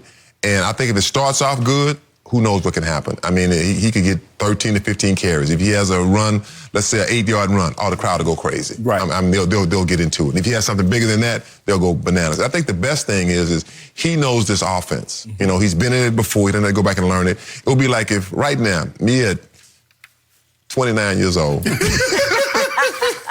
if we went back and I had to go play for the Rams with John Robinson, and if Vince Ferragamo called a play, I'm like, oh, I know that play. Right. You just know it. Yeah. You know that play. So that's the best part of it. And they're at home. So I think he will contribute. I really do believe. I think he'll contribute. I just don't know how much he'll contribute. But I think it'll be good for him. I think the big reason they signed him, as you mentioned, because he knows the offense. They also brought back Robert Turbin, who played in this offense. Skip, it's hard for me to believe that a guy can be sitting on his couch. And the thing is, Skip, we've heard this, and you covered the game, and ED, you know, I know you. Man, I could have caught that play. I could have. No, you couldn't. No, you couldn't. Look, and I tell people, I said, let's put it like this. There's riding your bicycle, and then there's in the Tour de France. There's catching the football of your homeboys in the backyard, and there's playing NFL tackle football where people get paid for a living. Yeah. And so for him to get up off his couch, it's not easy. That all of a sudden you've been like, okay, yeah, I know you've done this before, but to all of a sudden to reacclimate your body, because it takes you a while to understand where those hits are coming from, how to fall again. Skip, look, I wish him the best, but he's going to be sore. I mean, yeah, well, he crammed 16 workouts in 8 days. Which of them required him getting hit by other players? None. Those trainers put gloves on and gave us body work. You know? No, trust me, those gloves are softer than the helmet. So I don't really know how much he's going to help. I mean, I believe he'll get. I mean, how many carries can he get, Skip? Like I said, he's not even close to football shape. Skip, they said it took Zeke 3 to 4 weeks to get in football shape. At the beginning of the season. Here we are at the end of the season. Yep. At the end of the season, you're right. And what has Marshawn's primary source of nutrition been? Skittles. Breakfast of champions. Breakfast of champions. That's actually Diet Mountain Dew, but that's a whole nother. So, I'm trying to figure out whether this is a good stat or a bad stat. This man has played all of 21 games over the last 4 football seasons, which is not a lot of football in 4 seasons. Right. So is that a good thing for a running back or a bad thing? I'm going to go good thing because I do believe this man is a freakish talent of a running back because he has not good feet, but great feet. He doesn't have great speed. He's not you, but he just has, he was born with a knack to run the football and run it hard, but run it smart hard. That's just me. Like he's got a freakish sort of gift to him. And again, this team parted ways. The Legion of Boom was torn apart by one play and one Super Bowl, one decision to throw it instead of hand it to beast mode, right? That was the end of that team as we sort of knew it because it splintered. It just split apart. And they had to choose, and they chose the quarterback. So they stuck with Russell Wilson, which is probably the right thing to do. Oh, yeah, absolutely. But now he's back. And I just have this feeling, at least in this game, he's going to have a dramatic impact. Maybe not so much in stats, but just in presence. He's beast mode, and he's back in that stadium, and that crowd is going to go, you said bananas. They are. They will go bananas, especially if he could have a couple of 5 or 6 yard runs to get them cranked at the start. So I think it was a beautiful move because, boy, it's like on a silver platter. He does know the offense, and he knows what it feels like to be in a game of this magnitude. And I love this move. I just think it's going I'm going to pick Seattle. I'm picking Seattle to win this game. I don't know. You still going? Yeah, I'm going 49ers. Ooh, that's a tough one. It's a tough one, but I'm going Seattle just because of his presence. At home, I'm going to take the Seahawks, too. Okay, I'm going to take the at home. Okay, and just for fun, because it's arguably the greatest run ever, I would like to see one more time the birth of Beast Mode run, and it was in a playoff game back on January the 8th of 2011, and this is a 67-yard run, and I don't know, there might be 9 missed tackles on this run. Ooh! God, Tracy Porter. He's like, I ain't good. Hey, he got 20 more yards. He's like, I'm good. The guy's going 20 years from that, man. Look at that run. Hey, look at that run. Out the way. Look at that push you out the way. Right. Get out the way right now. Yeah. Oh, his boys' team. I just want you to know, because you know how it is. You know we get together with reunions. Hey, Tracy, you been when Beast Mode shoved you in your face? Shove you in the face? Yeah. So, Eric Dickerson, I've often told you I consider you the greatest running back ever. How does that rank for you versus some of your all-time greatest runs? Well, you know, I was fast and I could run over you. Now, you know the team I hated the most. I know what happened because I was there. I was giving to that team. The Cowboys, one of my greatest runs against the Dallas Cowboys. It wasn't even a touchdown run. By the way, you had a mere 248 yards on 34 carries. Yes. This is a playoff game. That was a playoff game. In Anaheim, and it was a sad sight. That was the first play after second half, right? This is the one right here. Michael Downs, I just saw him. Get out the way. Downs, that might have been the end of his career right there. I'm going to tell you, I had some great runs against the Dallas Cowboys. Edie, you had on every pad. You had on every pad. I wore all the pads. I mean, I had pads you couldn't even see. I had my shoulder pads reinforced. I had the flak jacket on. I used to wear the shin guards. I wore the butt pad. I wore the hip pad. I wore it all. I mean, I wore a neck roll. Just think about how fast you could have read. You took some of the pads. I was still fast. No, but look how good I look in that uniform. Did I look good in that uniform? Did that uniform look tight? I had a poster. They had a poster called Eric the Ram. I had to tie the towel on the side. Yeah, I look good. I mean, that's what it was. Okay, but you're doing it with sheer speed and power, and Marshawn's doing it more with power. And like just sheer desire, like just guts. But Skip, you mentioned that he's only played 21 games in 4 years. But you got to realize, in the previous 5 to 6 years, he carried a heavy workload. No, he did. This is not the Russell Wilson team that we see now. They will run. Okay, throw it, Russell. Run. So he got some mileage on those legs, so he could use that. But Skip, to jump back in the NFL football game and expect him to go, okay, we're going to give him 20, 25 carries. He's going to get us $110, $115. That's asking an awful lot. 25 carries. Come on, man. Ain't no 25 carries. Them legs wouldn't take it. Them legs be shaking, you know, they get in the car and the wheels start shaking. Hey. I mean, that's a lot of carries. I mean, even 13 is a lot of carries. I mean, because when you haven't ran the football, and you said it best, man, those hits. People sit at home, I tell guys this all the time. Oh, man, they said, I could have made that catch. Look at that hole. I said, dog, you couldn't run through that hole. I said, they'd have hit you. You'd be like, Mama. That's what everybody thinks. They just make it look, I mean, man, I could have made that shot. Or I could have did. No, you couldn't have did. Those guys have been doing it, and they just make it look easy, Skip. But like I said, for him to get up, I wouldn't even thought about it. I mean, for me, Skip, I remember when I first retired, the Eagles were probably lost their tight ends, and they asked, you know, I was thinking about my agent was like, well, what do you think? You want to? I'm like, nah, I'm good. No, man, I can't take them licks. I mean, you got to get used to it in training camp. The game is going to be the first time I take a hit. Oh, no. All right, let me tell you, like I said, they be hitting out there, Skip. Yeah. They be really hitting. So, I've never asked you this. Yeah. That game that we just saw, the video of you running over my Dallas Cowboys, through and over my Cowboys, it wound up 20-0 Rams, a playoff game, after my team had won the NFC East.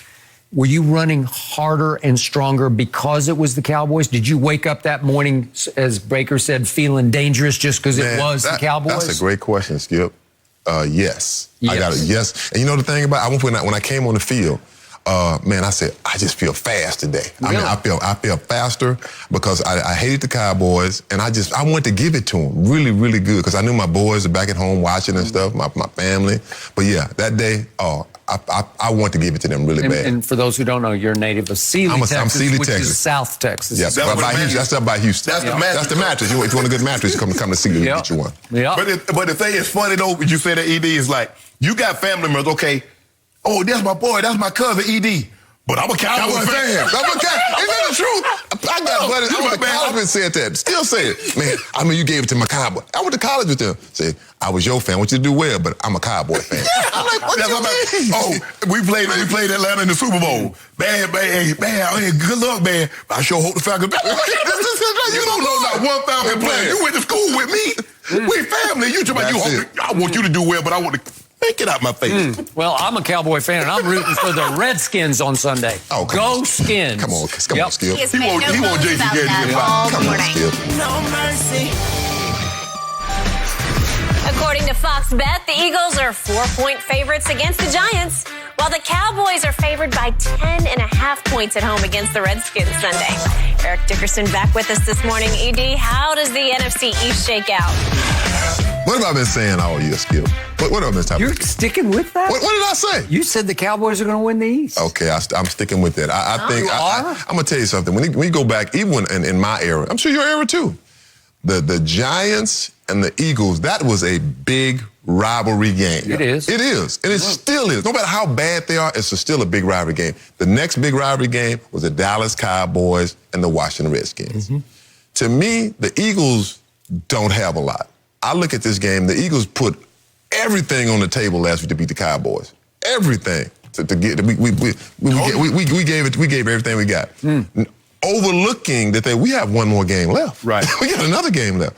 A game that Daniel Jones, who had over 300 yards passing, Saquon Barkley, five TDs, no Z's, no interception. And to me, finally it shows that if he's not the best, he's one of the best running backs in the National Football League. Saquon Barkley, he's exciting. I mean, he's fast. He can is he better than Zeke now? He can run around you. Yeah, I'll give you that.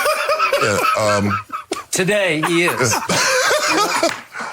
So, I'm looking at that football game. I think the Giants are going to beat them. I really do. Because, if I'm the Giants, you know how it is. We ain't got nothing to lose. We're going to run a double reverse throwback to the quarterback. Onside kick, you fake punch. Really, fake punt. It's fourth and inches, and we in our territory. So what? Because remember, the Giants coach is about to get fired. They're going to let it go. So who cares? So I just feel like that the Giants will win this football game, and I feel like the Cowboys. I think the Cowboys will beat the Redskins. Do you? Oh, come on, Skip. Come on. Well, convince me. Well, first of all, the Cowboys are more talented, and I believe that the Cowboys have pride. They're at home. That's the big thing. They're in Dallas. It's the last regular season game.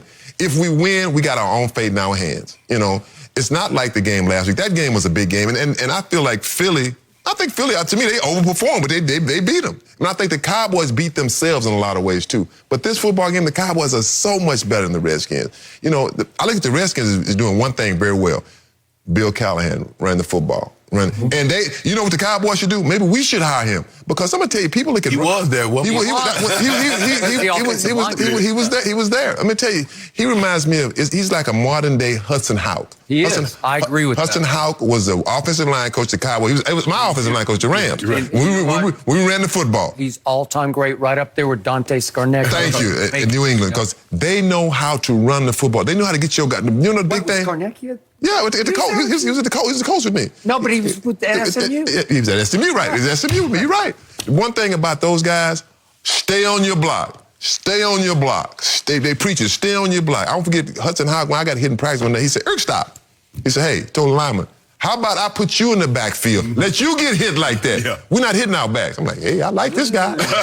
Yeah. So for me, I'm going with the Dallas Cowboys, and I'm going with the New York Giants. Well, I picked the Eagles, but I told Skip earlier, I would not be surprised if the Giants won this game, because if you look at the way they played the last couple of weeks, Saquon has gotten healthy. They gave Eli his coronation. They let him have the last start before 2 starts ago. Let him have his start at home. Let him go on his consolation prize. Hey, Eli, appreciate what you've done for this city, what you've done for this team. And but they played really well. And if you go back, Skip, the Eagles lost to Miami, and then they came home and they played the Giants. Played the Giants. Eli had them 17-3 at the half. And they had the Mountain Furious come back and they ended up winning that ball game. I think they won in overtime. They did. And then they last second, they had to beat Washington with a rookie quarterback. Daniel Jones. Case Keenum finished up that game. Right. Yeah. No, I'm saying, but no, Philly beat Washington with Dwayne Haskins. They finished up, Case Keenum finished up last week. But when you look at it, what I see with the Giants, they're a very competent offense. Now, defense leaves a lot to be desired. That's notwithstanding, but the question is, and we talked about this earlier, Skip and I said, I'm not so sure that they didn't put all their eggs in an emotional basket against Dallas, because they knew if they didn't beat Dallas, nothing else mattered. And they got up. That was as good a game as I've seen the Eagles play all year. Next to the game they went on the road and they fell behind, 10-0, 14-0 to Green Bay, and they ended up winning that game. That might have been the best game that I've seen the Eagles play all year long, given the opponent and given what was at stake. So with that being said, I took the Eagles in a close ball game, 30-27. But if the Giants win, am I going to be like, man, where did that come from? No. But the Cowboys gonna do a number on Washington. Yeah, they're gonna do a number on them.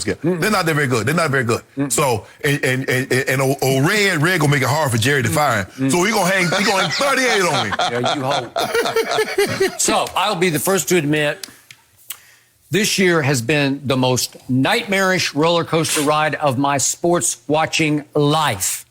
I believed in this team. I thought it was a Super Bowl team. I predicted it would win the NFC, and it has been favored in every game except the one at New England.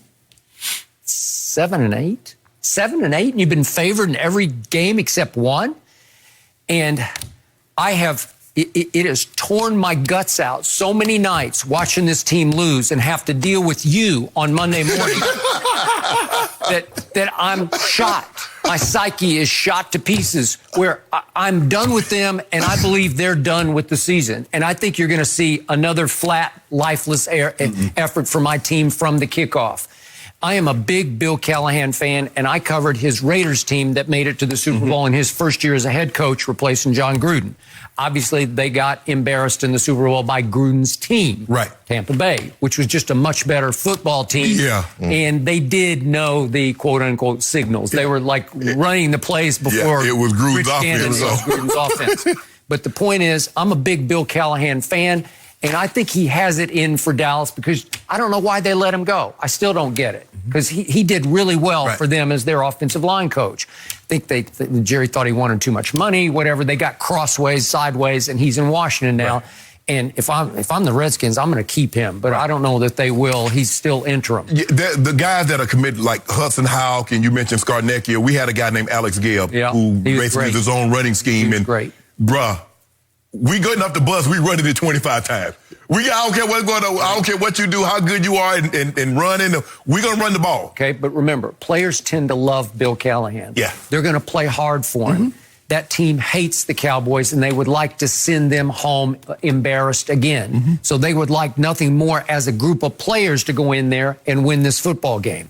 It's not going to do the franchise any good because it's going to knock them down and maybe out of the Chase Young chase, so to speak, with the number 2 overall pick, if in fact he's there at number 2. So the point is, Case Keenum will battle you. He is the shrewdest of veteran operators.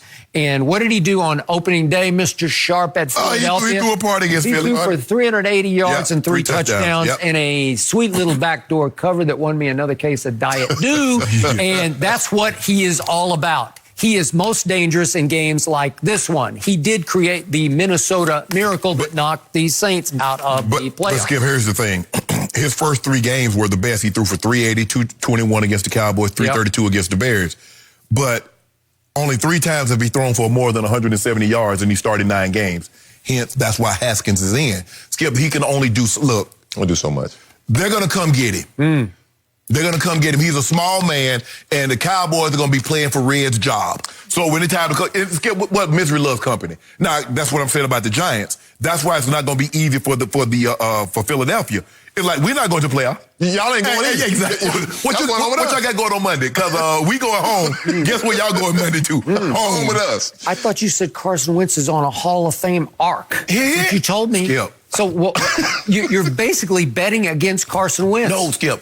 I picked the Eagles, but I know what the Giants represent, and I know teams that when they have nothing to lose. Yeah, you're doing the classic disqualifier pick where you're saying, I won't be surprised. I won't be. What he doing? What you do? He's protecting himself. He's protecting himself. I like to use the word like Skip Man says. Caveat. Yeah, he's protecting himself. I think he's picking both teams. No. That's what he's doing. No, That's what outcomes cost to me. No. I picked the Cowboys to win 38-17. No, you're picking both the Giants and the Eagles. I think the Eagles going to win, but don't be surprised. Then you make a stronger case for the Giants. And as soon as he started making his Giants case, you're like, yeah. I told you. I told you. What did I tell you? Hold on. I told you Monday when I came here, once I got past my gloating, once I got past my glee for this, I told you. I said, Skip, I know they beat the Cowboys, but the Giants are going to be a different animal. Skip, you watch the Giants.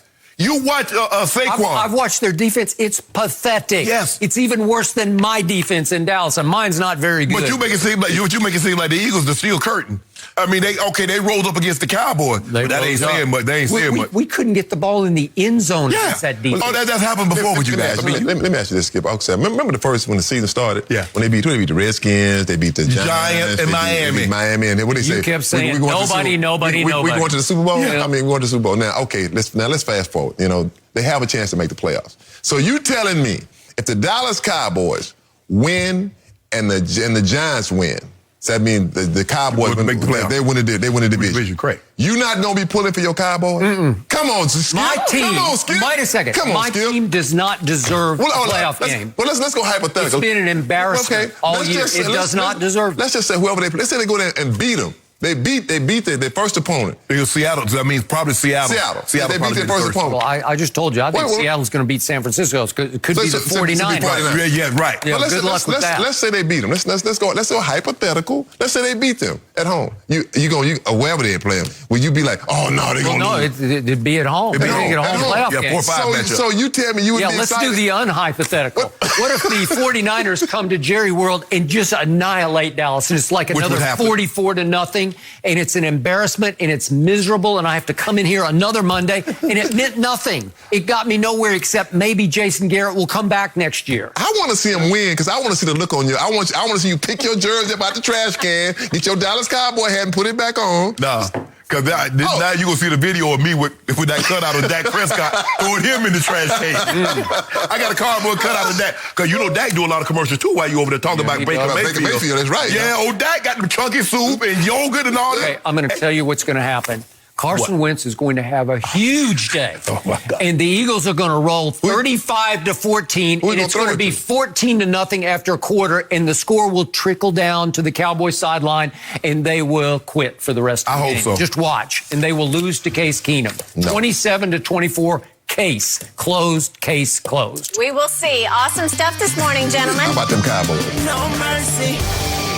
Today's big story out of New Orleans. Antonio Brown back on the field working out for the Saints this morning. New Orleans is working out a group of receivers along with Brown. AB has not played since week 2, and the NFL has made it clear that if any team signs the receiver, AB is likely headed to the commissioner's exempt list until his investigation is completed by the league. Shannon, what do you make of this workout? I mean, obviously, he's still an immensely talented player, although troubled. You know, it's being reported that the Saints are doing their due diligence. But, Skip, this makes no sense to me. You're not going to play. He's not going to play this year. I don't know. He can't help you this year. Like I said, maybe you signing him so you can have the opportunity to have dibs on his future services. Yep. But this year, we're talking about this year, it makes no sense because the league has made it abundantly clear in reading the memo that they sent that he's going on the commissioner's exempt list. Until this is resolved through the courts, he's not playing. So for them, and I understand Sean Payton, maybe he's giving the NFL the middle finger. You know, you took a year from me coaching with Bountygate when I said I had nothing. Yep. And the commissioner told me, he said, you should have known it's your football team. That call last year was hideous, outrageous. And we came up with this cockamamie, and they barely seldom overrule obvious PI, Skip. Yep. Some as blatant as what happened last year in New Orleans, and they still don't overrule them. Yep. Maybe that's his way of saying, but it doesn't. They're going to have, if the Saints were to sign Antonio Brown, they're going to have 2 breaking news stories running simultaneous. New Orleans Saints signs Antonio Brown. Breaking news, NFL puts Antonio Brown on commissioner's exempt list. That's what's going to happen, Skip. He's not going to play until this is resolved. And there has been no resolution to these allegations that's been brought before Antonio Brown. Mm-hmm. So hopefully he can get past this, and in 2020, he can get his life turned around, and he can get on someone's football team. But right now, as I'm looking at it, this makes no sense to me for the New Orleans Saints. Nor does it make any sense to me, unless I'm missing something here. Yeah. Because Sean Payton is a shrewd operator. And again, he does have lots of axes to grind with the league. Jen knows him well because covered the Saints, lives in New Orleans. Is there any loophole we're missing here where he thinks he can somehow make him eligible just because they haven't ruled on it yet? Skip, the Patriots would have already figured it out. You know, the Patriots had everybody on everything. Okay, but remember, Antonio burned that bridge down when he took the shot at Robert Kraft. Right. Well, and he burned it down to start with by the group text back to the woman who had accused him. And it was so blatant and so egregious that even Robert Kraft finally said, that's enough. Right? Yep. And then he burned that bridge completely to the ground when he took the shot at Robert Kraft as he left. Right. As he takes lots of parting shots at lots of people. At everybody. So is it possible that Sean Payton found some way that he could make him eligible just for the playoffs, and that because the NFL has dragged its feet, they haven't ruled on this yet? They did bring Antonio, you remember, to New York. It was reported he was not very forthcoming about any of this, right? And so guess what? They're not going to be very forthcoming in their judgment. They're like, you want to drag your feet? We drag our feet. Let's see who can last the longer. Because guess what? They're going to be the 101st year, the 102nd year, the 103rd year. Antonio Brown is not going to play in the NFL as long as the NFL is going to be in existence. Okay. So now I'm just going to do the hypothetical of on the football field, in the locker room, if Antonio Brown is on this football team. I know it's a bizarre long shot that's going to happen right now. Okay. But let's just say, for sake of argument, that it does happen. You said that Michael Thomas, you told us earlier, has had a hand issue in practice. I don't know that that means he won't be able to play, but it might slow him down. So what if Antonio and Michael Thomas are on the same roster, in the same lineup, and wind up in the same huddle together? I never love having two number one receivers. It rarely works. You can go all the way back to Terry Bradshaw's Steelers. It did work there because you had Swan and Stallworth, two Hall of Fame. Well, they wouldn't catch it with 35 passes a year. So because they ran the football. Exactly. It wasn't like one guy go catch 80, the other guy's go catch 25. And we hadn't yet had diva receivers where there's no social media. Right. So Lynn Swann was really good, and he made circus catches in the Super Bowl and at USC. Right. But again, they didn't have diva egos that clashed behind closed doors. To me, Michael Thomas has earned the right to be the clear-cut number one receiver in New Orleans, right? Yeah. Well, trust me, if Antonio somehow winds up in that locker room, in that huddle, he will want to be and demand to be the number one receiver. And back then, Skip, head coaches had all the control. All the control. All. Okay. You played for them or you played for no one. There's no way I'm demanding a trade. No, you weren't going anywhere. Okay, so what happened to Baker Mayfield this year in Cleveland? He did have Jarvis, and it worked really beautifully last year because he had Jarvis and a bunch of no-names. Right. And all of a sudden, he had Jarvis and Odell, and they started to, I think, quietly clash about who gets the most targets, who gets the most balls. And Odell was never happy in Cleveland. He might not have ever been happy in Cleveland, period, end of story. But in this case, I don't think Michael Thomas will ever be happy with Antonio in the same lineup. Because to your point, somebody's going to have to make a concession. Somebody's going to have to say, you know what, he's the guy, because eventually it's going to end up, somebody's going to have to go. That's what happened with T.O. and Jerry. Eventually, T.O. became, hold on, this guy's the number one. Well, that's Jerry Rice over there. One of them's going to have to go. So they went with the younger T.O. Inevitably, and that's what you started to see, and that's what rubbed Antonio the wrong way, Skip. It did. Juju. All of a sudden, now Juju ain't getting 45, 50 passes. Juju getting 100 too. And Juju was voted by the players the MVP of the team. Whoa. No. I might concede him getting 100 catches, but I need to be the MVP. Y'all know I'm more valuable than Juju. Yep. So something's going to have to give, Skip. And like I said, the only thing that I can see, Skip, first of all, there's not a rule because the NFL will come up with another rule that says he's not going to play. So you're not going to beat this game. The NFL, because Article 46, Commissioner got broad-ranging powers. The broadest. So he was like, nah, he ain't playing because I said so. And Article 46 gave me that. So what you going to do? Unless this is all about 2020. I don't see a scenario where this is favorable for them in 2019. I hope Antonio gets this thing resolved. Antonio Brown gets the help that he needs, that he can go ahead and finish up the last couple of years, 2, 3, 4. How many years is he going to play in the NFL?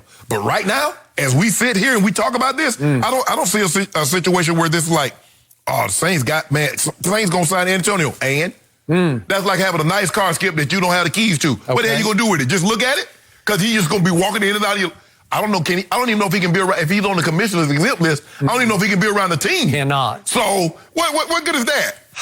The only advantage I see is that car that's sitting in the garage is free because if I understand it correctly, if you go on the exempt list, commissioner's exempt list now, the team does not have to pay you. It becomes the league's responsibility to pay you out of what would become the playoff pool of the NFL. Right. So it would cost the Saints nothing to sign him as a futures choice, you know, like. But what it'll be, Skip, he would be getting, all he would get was a part of the playoff pool that the Saints players would be getting. It's not, so all the Saints players are going to be getting the same thing. Okay, you win. Say it's like $40,000 for, I don't know if they get the first, if they're a wild card, maybe it's $35,000, whoever.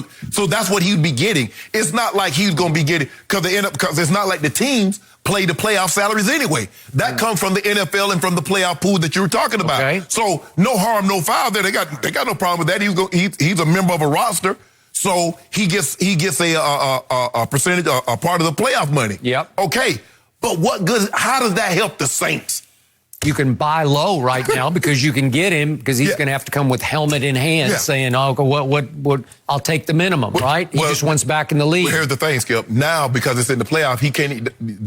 All he would get would be the playoff money. Yep. Because you don't get your salary once the playoffs start. The playoffs is prorated over 17 weeks, where the 17 weeks are up. So all he would get was the playoff money. So you be buying extremely, extremely low, because you're basically okay, we're gonna sign you to a 2-year deal basically, and it's gonna be minimum, but we have your rights for 2020. Okay. That's all you're getting, Skip. Okay, so now I come down to, how will the NFL Players Association respond to this? Because effectively, Antonio has been suspended for a whole year, just effectively. Like he's missed this whole season, right? Right. So when they do rule on him, obviously we don't have enough show left to go through all the misbehavior of Antonio Brown. That's not to mention 2 sexual assault allegations that are still hanging over him. Right. So how does the league rule on just conduct unbecoming besides the sexual assault? Right. Well, the suspension should be, to me, we talked about this before, he should be gone for a year. Well, now, effectively, he has been gone for a year. So will the NFLPA then take a stand and say, well, you got to reinstate him for next year because he effectively just served a whole year's suspension? But he wasn't on the roster. You got to be on the roster to be able to serve a suspension. Who is he with? And the thing was, Skip, remember, he said he wanted release. When a part of the arbitration thing that he said the Raiders released him without cause, Mark Davis showed him the text. He sent me a text that said, release me. Yeah, he did. Okay. Okay, so what? So I don't think anybody has any quibble with the fact he's still extremely talented. And when we saw him just in practice in Oakland on Hard Knocks, sensational. Yes. When I saw him for a little burst with Tom Brady, sensational. Yes. I don't have any doubt about that. He's extremely double T. Yeah. Talented and troubled. Yeah, he is. Double T. We'll see Maybe what the emphasis future on the holds. second. Yes. It'll be a drama worth watching. I'd say. No mercy. After a record-setting season for Lamar Jackson, the Ravens plan to sit their quarterback this Sunday. Baltimore has already clinched that #1 seed in the AFC, so really not much to play for against the Steelers on Sunday. But Shannon, is this a mistake to sit Lamar in Week 17? Skip, it's hard to say it's a mistake because John Harbaugh knows his team better than me sitting on the outside looking in, but having gone through this one time in '96, Mike didn't play the starters, some of the starters, myself, John, TD, and we lost in the divisional round to Jacksonville in the next year. In '98, we had everything sold up. We were 14-2, and Mike, like, you guys are playing the last game of the season. Skip, unless there's an injury, and like I said, I don't know. I understand Mark Ingram. I understand Mark Ingram not playing. We saw what happened. He limped off the field and didn't come back into the ball game. Yeah, I don't even know if he's going to be ready for the playoff. Right. But for me, Skip, if I'm looking at it like this is going to be 3 weeks. If he doesn't, he's not going to play. John Harbaugh's made that crystal clear. He's not playing. This is going to be 3 weeks. He's running white hot right now. I don't want him to lose not one slight of the edge that he's playing with. Now, Skip, if he has a injury, a nagging injury that, he's been dealing with, okay, I get all that. But just to rest him because, we want to protect him, I just think the thing is that when a guy like this is in a rhythm, you just keep it going. You play, even if you only play him for a half. Say you play him the whole game, you play it for a half, but let him get some game type action because this week he's off. Next week, the first round, they're going to have the bye all the way through. And so it's going to be 3 weeks before he play again. Skip, I don't want to say it's a mistake because John Harbaugh knows his team better than Shannon Sharpe does. But unless there is a nagging injury that's going on that we don't know about, I would play Lamar Jackson at the bare minimum half. Which is why gut feeling. Who's calling you? Is that John Harbaugh? No. Okay. Was that my phone? Oh, yeah, that was. How many phones do you have? Man, go ahead. Stop dry snitching, Skip. I only have one. Okay, you got one phone. I don't have anything to hide. I'm important. You know? I'm important. You know, the people be trying to get in touch with me on the radio. Burner phone and then the real phone. You know, got the phone that the NFL execs and basketball execs call when I get my information. Yep. You got to see what Twitter has to say about how badly you lost the previous debate. I won this one. I won. So, I'm a fan of John Harbaugh's, and I have nothing but respect because he's been doing that for a long time at a high level. Yep.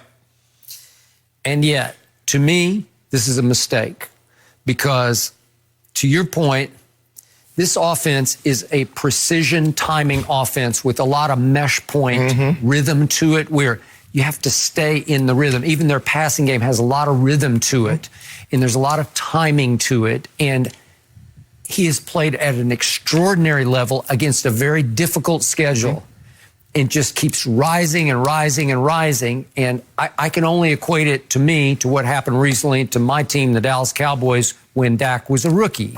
Because they went through what you went through in 96. They clinched week 16, the NFC East. It was Dak's rookie year, Zeke's rookie year. And Jason Garrett said, okay, I'll give you a little taste at Philadelphia. Right. But it's against a division rival, and you got to be careful because they're going to be laying for you. So he let Dak play 2 series, and he let Zeke play no series. Right. And Dak went 4 for 8 and had a lower QBR of 45, and it cost him the QBR championship that year. So he dropped from 1 to, I think, 3.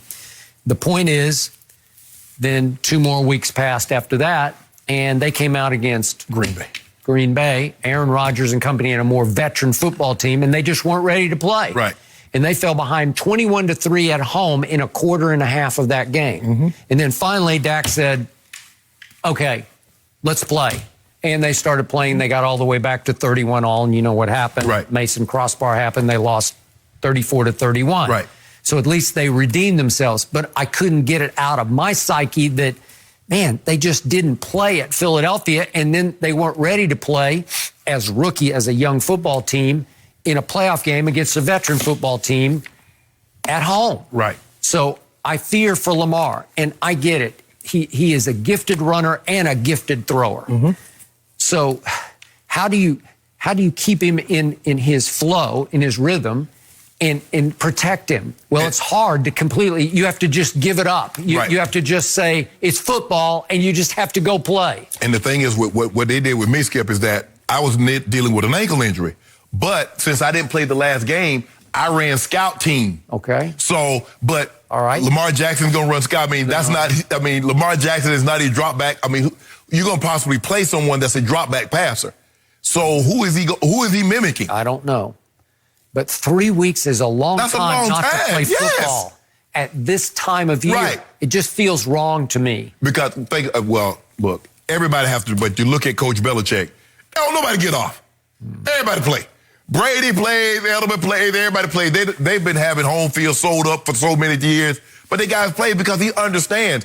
Football is all about rhythm. It's all about timing. And you don't want one thing to go awry. You want to stay in that rhythm, that timing mode. Like I said, now, if he has an injury that's been nagging him, that's been bothering him, okay, I get it. But just to say, we want to protect him, it's football, Skip. Hey, Jimmy Johnson, loved him, covered him, still love him, obviously. That last game of that breakthrough year in 92 when they were about to go win the Super Bowl, the last game was meaningless at home against Mike Ditka's Chicago Bears. And he's played the starters for, maybe 3 quarters. He put the backups in, and they fumbled and stumbled, and the starters had taken their pads off on the sideline. And he went over and made all the big 3, the triplets, put their pads back on and go back out because he believed in playing football. Jimmy believed in a hard practice they were out here, they played at Pasadena, and they were practicing in Santa Monica here. Well, actually practicing at UCLA in Westwood. And the Thursday before the Super Bowl, he had an all-out full pads practice, and the veterans were not happy with it. But nobody got hurt, and they were ready to play against the Buffalo Bills and wipe them out. And see, that's just the opposite of what we did in Denver. Okay. We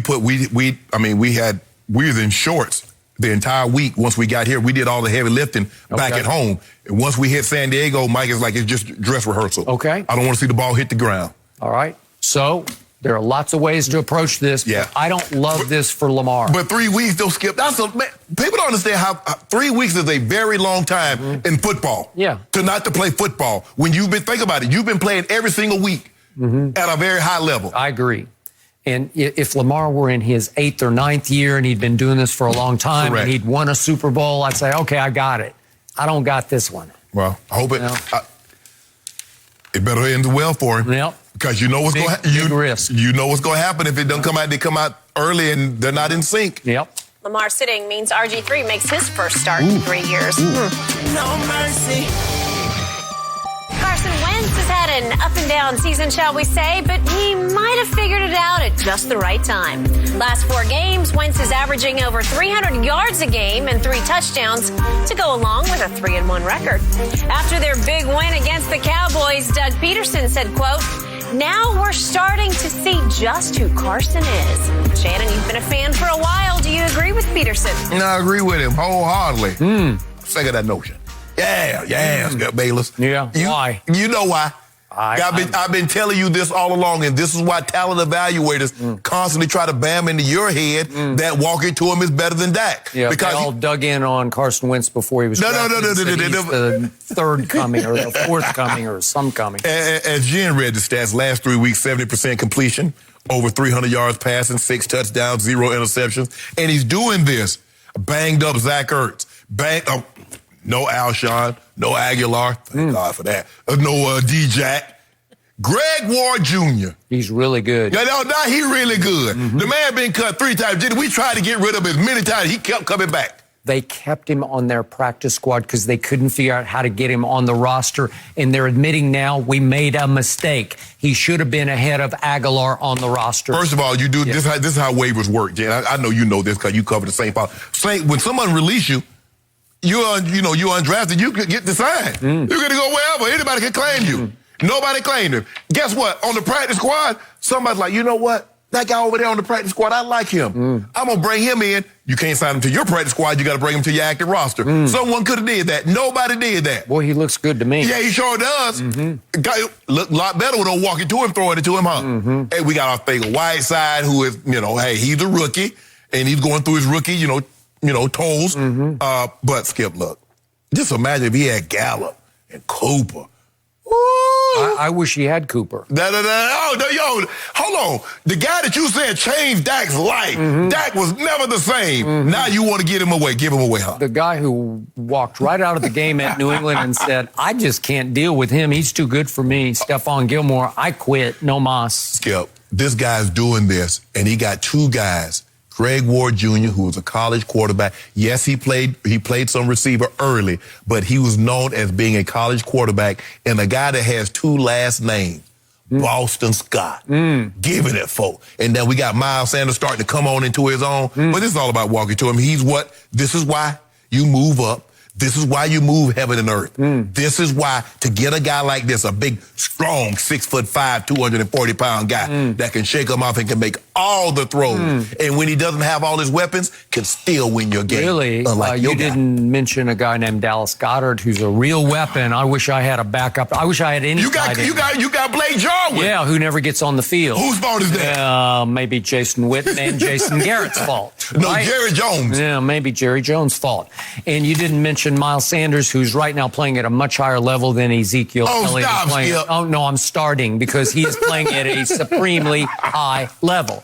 So to answer the question, yeah, we're seeing the real Carson Wentz by default. What you mean default? By default. Because you and I both sat and watched the Giants game on that is a night game. Yeah. And what happened? Carson Wentz was atrocious in that game for 3.5 quarters, and it was everything I don't believe in him about. He was deer in headlines. He was bounce it to him Wentz. He was wild high. He was wild low. He was just wild off. But in the end, against the defense that is 29th in points allowed, the Giants defense, which he is about to shred on Sunday, against that defense, he finally caught a little lightning in a little tiny bottle.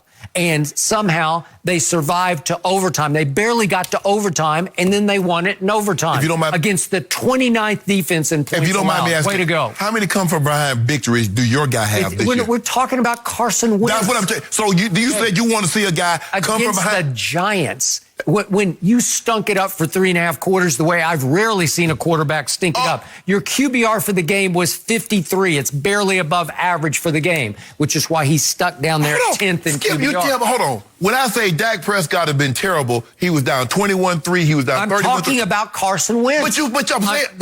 Did you ask about Dak? No, but I don't remember. I need you Maybe to have, I missed the question. No. I need you to have the same because standard. you don't have any ammo. You can't fire back. What happened at Washington? He was often not very good at Washington. And what did he do? They were behind 20. Wait a second, I'm finishing. Okay. They were behind 27-24 with 4 minutes left in the game, and another late drive against a bad defense. He finally got it together and finally hit Greg Ward Jr. because they got a little rapport going. They got a little wavelength. Yes. They got a little symbiotic relationship going here because that guy is a receiver of a quarterback, and he's thinking the way Carson thinks. Hold on. So he got loose with 4 seconds left in the game for the winning touchdown. 4 seconds left? I'm confused that you're punishing Carson Wentz for what we've given so many other quarterbacks credit for. Tom Brady, come from behind, not play very well, but find a way to win the game. The Peyton Mannings, the Drew Breeses, all the guys that for some reason that particular day, they're not on their best behavior. But somehow, when they need to make plays to get their team into the end zone and win the game, they do it. Now you're punishing, walking to him for that? Punishing in that, but he was just pretty awful for much of both those games. What did he do with 7 minutes left in the Washington game at Washington? He fumbled. He won it. He is fumbleina. And what about your guy? See, here's the thing. My guy just happened to be better than your guy, and you get an opportunity to see it. I saw your guy pull off a come-from-ahead victory because against my team, my defense did not show up, as usual, at kickoff. So he converts some 3rd and long. Yes. And they go down and score, and then they go down and field goal, and it's 10-0, and the game was virtually over. Okay, we went down and score. It's 7-0. The Cowboys get the ball, led by Dak Prescott, who leads, Jen, I don't know if you know this, that Dak Prescott and the Cowboys lead the NFL in total offense. They went 3 and out. Okay, they go down and get another field goal. It's 10-0. Dak Prescott and the Cowboys that lead the NFL in yards go 3 and out. Okay, they go get the last touchdown to make it 17. And what does Dak Prescott and the Cowboys that lead the NFL in offense do? 3 and out. So Dak had an opportunity to match walking to him, and every step of the way, what did he do? Spit in the bit. He took cortisone shots. That's what he took. You know it, and I know it. That was not. He was not right. But when I tried to tell, that was not Dak Prescott. Who was that? All I heard about Carson Wentz last year, he was hurt. He was hurt. You say no. My quarterback is just a little better than your quarterback. That's all you. I say, Skip. The man had ACL. Who showed up your quarterback in the previous 3 games before Sunday's game? My quarterback. No. Who threw parties on the Eagles 3 straight games? At Philly last year, at Jerry World, and then at Jerry World this year. I'm only giving you credit for one. Played him all 3. I'm only giving you credit for one, and that was this year. The previous 2, he was hurt. Oh, okay. Well, my guy was really hurt. My guy couldn't even practice before the game of the year. And the guy in his back. There's nothing wrong with I say, Skip, the man looks, that's not walking to him. I know the guy. I've been following this guy. Well, I definitely know Dak Prescott, and he's better than Carson Wentz. No, he's not. But this Sunday, Carson Wentz is going to have a walk in the park. So what does talent evaluators say when they ask you about Carson Wentz and Dak Prescott? What do they say? I don't know. Who's the talent? You know. I'm my own talent evaluator. And you should know that my guy, walking to him, is better than your guy. My guy has consistently played at a higher level than your guy. Not this year. Your guy is basic deer in headlights. Not this year. If they get off right, it can be okay. And if they're playing the 29 scoring defense, he can get it together late. Who's the biggest? We're seeing the real Carson Wentz. The college football playoffs get underway tomorrow. Heisman winner Joe Burrow and LSU take on Jalen Hurts and Oklahoma in the Peach Bowl, while Ohio State will take on Clemson in the Fiesta Bowl. Shannon, let's start with that game. Who wins, Ohio State versus Clemson? I'm going to take Clemson. They're better. They've been flying under the radar, and I know Coach Winnie Dabo kind of well. We speak. Hadn't spoke to him. I sent him a text this morning. But Skip, I think they've been flying under the radar. He's going to play the disrespect card. He's like, they didn't want to. They was hoping we lose so they couldn't have to put us in the playoff. That's true. Let's go show the world what we're about and follow this thing up, because nobody's done it in the playoff era. Followed it up, win the national championship, and followed up the following year with another one. So I'm going to take them I'm going to say they win 38-31. Really? Well, we're almost exactly the same. I got 38-30 Clemson just because I got Dabo over a rookie head coach in Ryan Day. Okay. The important game now. Yes. LSU. Or the game. Yes. Go Tigers, go Tigers, go Tigers. Yeah. Who you got in that one? OU's defense isn't very good. They haven't been very good in a long time. And just like Bama proved last year, the offense is going to be too much. Now, Edwards-Helaire, the great little dynamo running back. He is a dynamo. Now, he's a game-time decision. And I think it's going to be no decision. I don't think he can go. And the thing is, Skip, he would definitely make OU's job a lot easier. But I'm going to say Joe Burrow is on is having a Cinderella-type season, and it doesn't end yet. I'm going big. I'm going 45-28. Are you? Jen is not going to like what I have a gut feeling about, because I did grow up a University of Oklahoma football fan. And I just have a feeling that Jalen Hurts is going to outplay Joe Burrow, because there is a long history of Heisman winners having a hard time in bowl games because they get pulled in so many new directions. Jalen Hurts reminds me of Le'Veon in his prime at Pittsburgh as a runner, because he is a patient punisher. And I believe they can control the football with him running it and throwing it to CeeDee Lamb and just play ball control, keep away, and keep Joe Burrow to some extent on the sideline. LSU got 3 CeeDee Lambs. But the thing is, he's not getting enough credit, Skip. He's the only guy that started 3 of these in the playoff era. Jalen Hurts has started 3 playoff games. Thank you. Go Tigers. I got Go Shannon. I got That's 30. it for us. No mercy. Thank you for listening to the Undisputed Podcast. I'm Jenny Taft. Keep an eye out for the weekend edition of the podcast tomorrow morning, featuring this week's best segments. Have a great weekend, everyone. Fox Sports. One of one.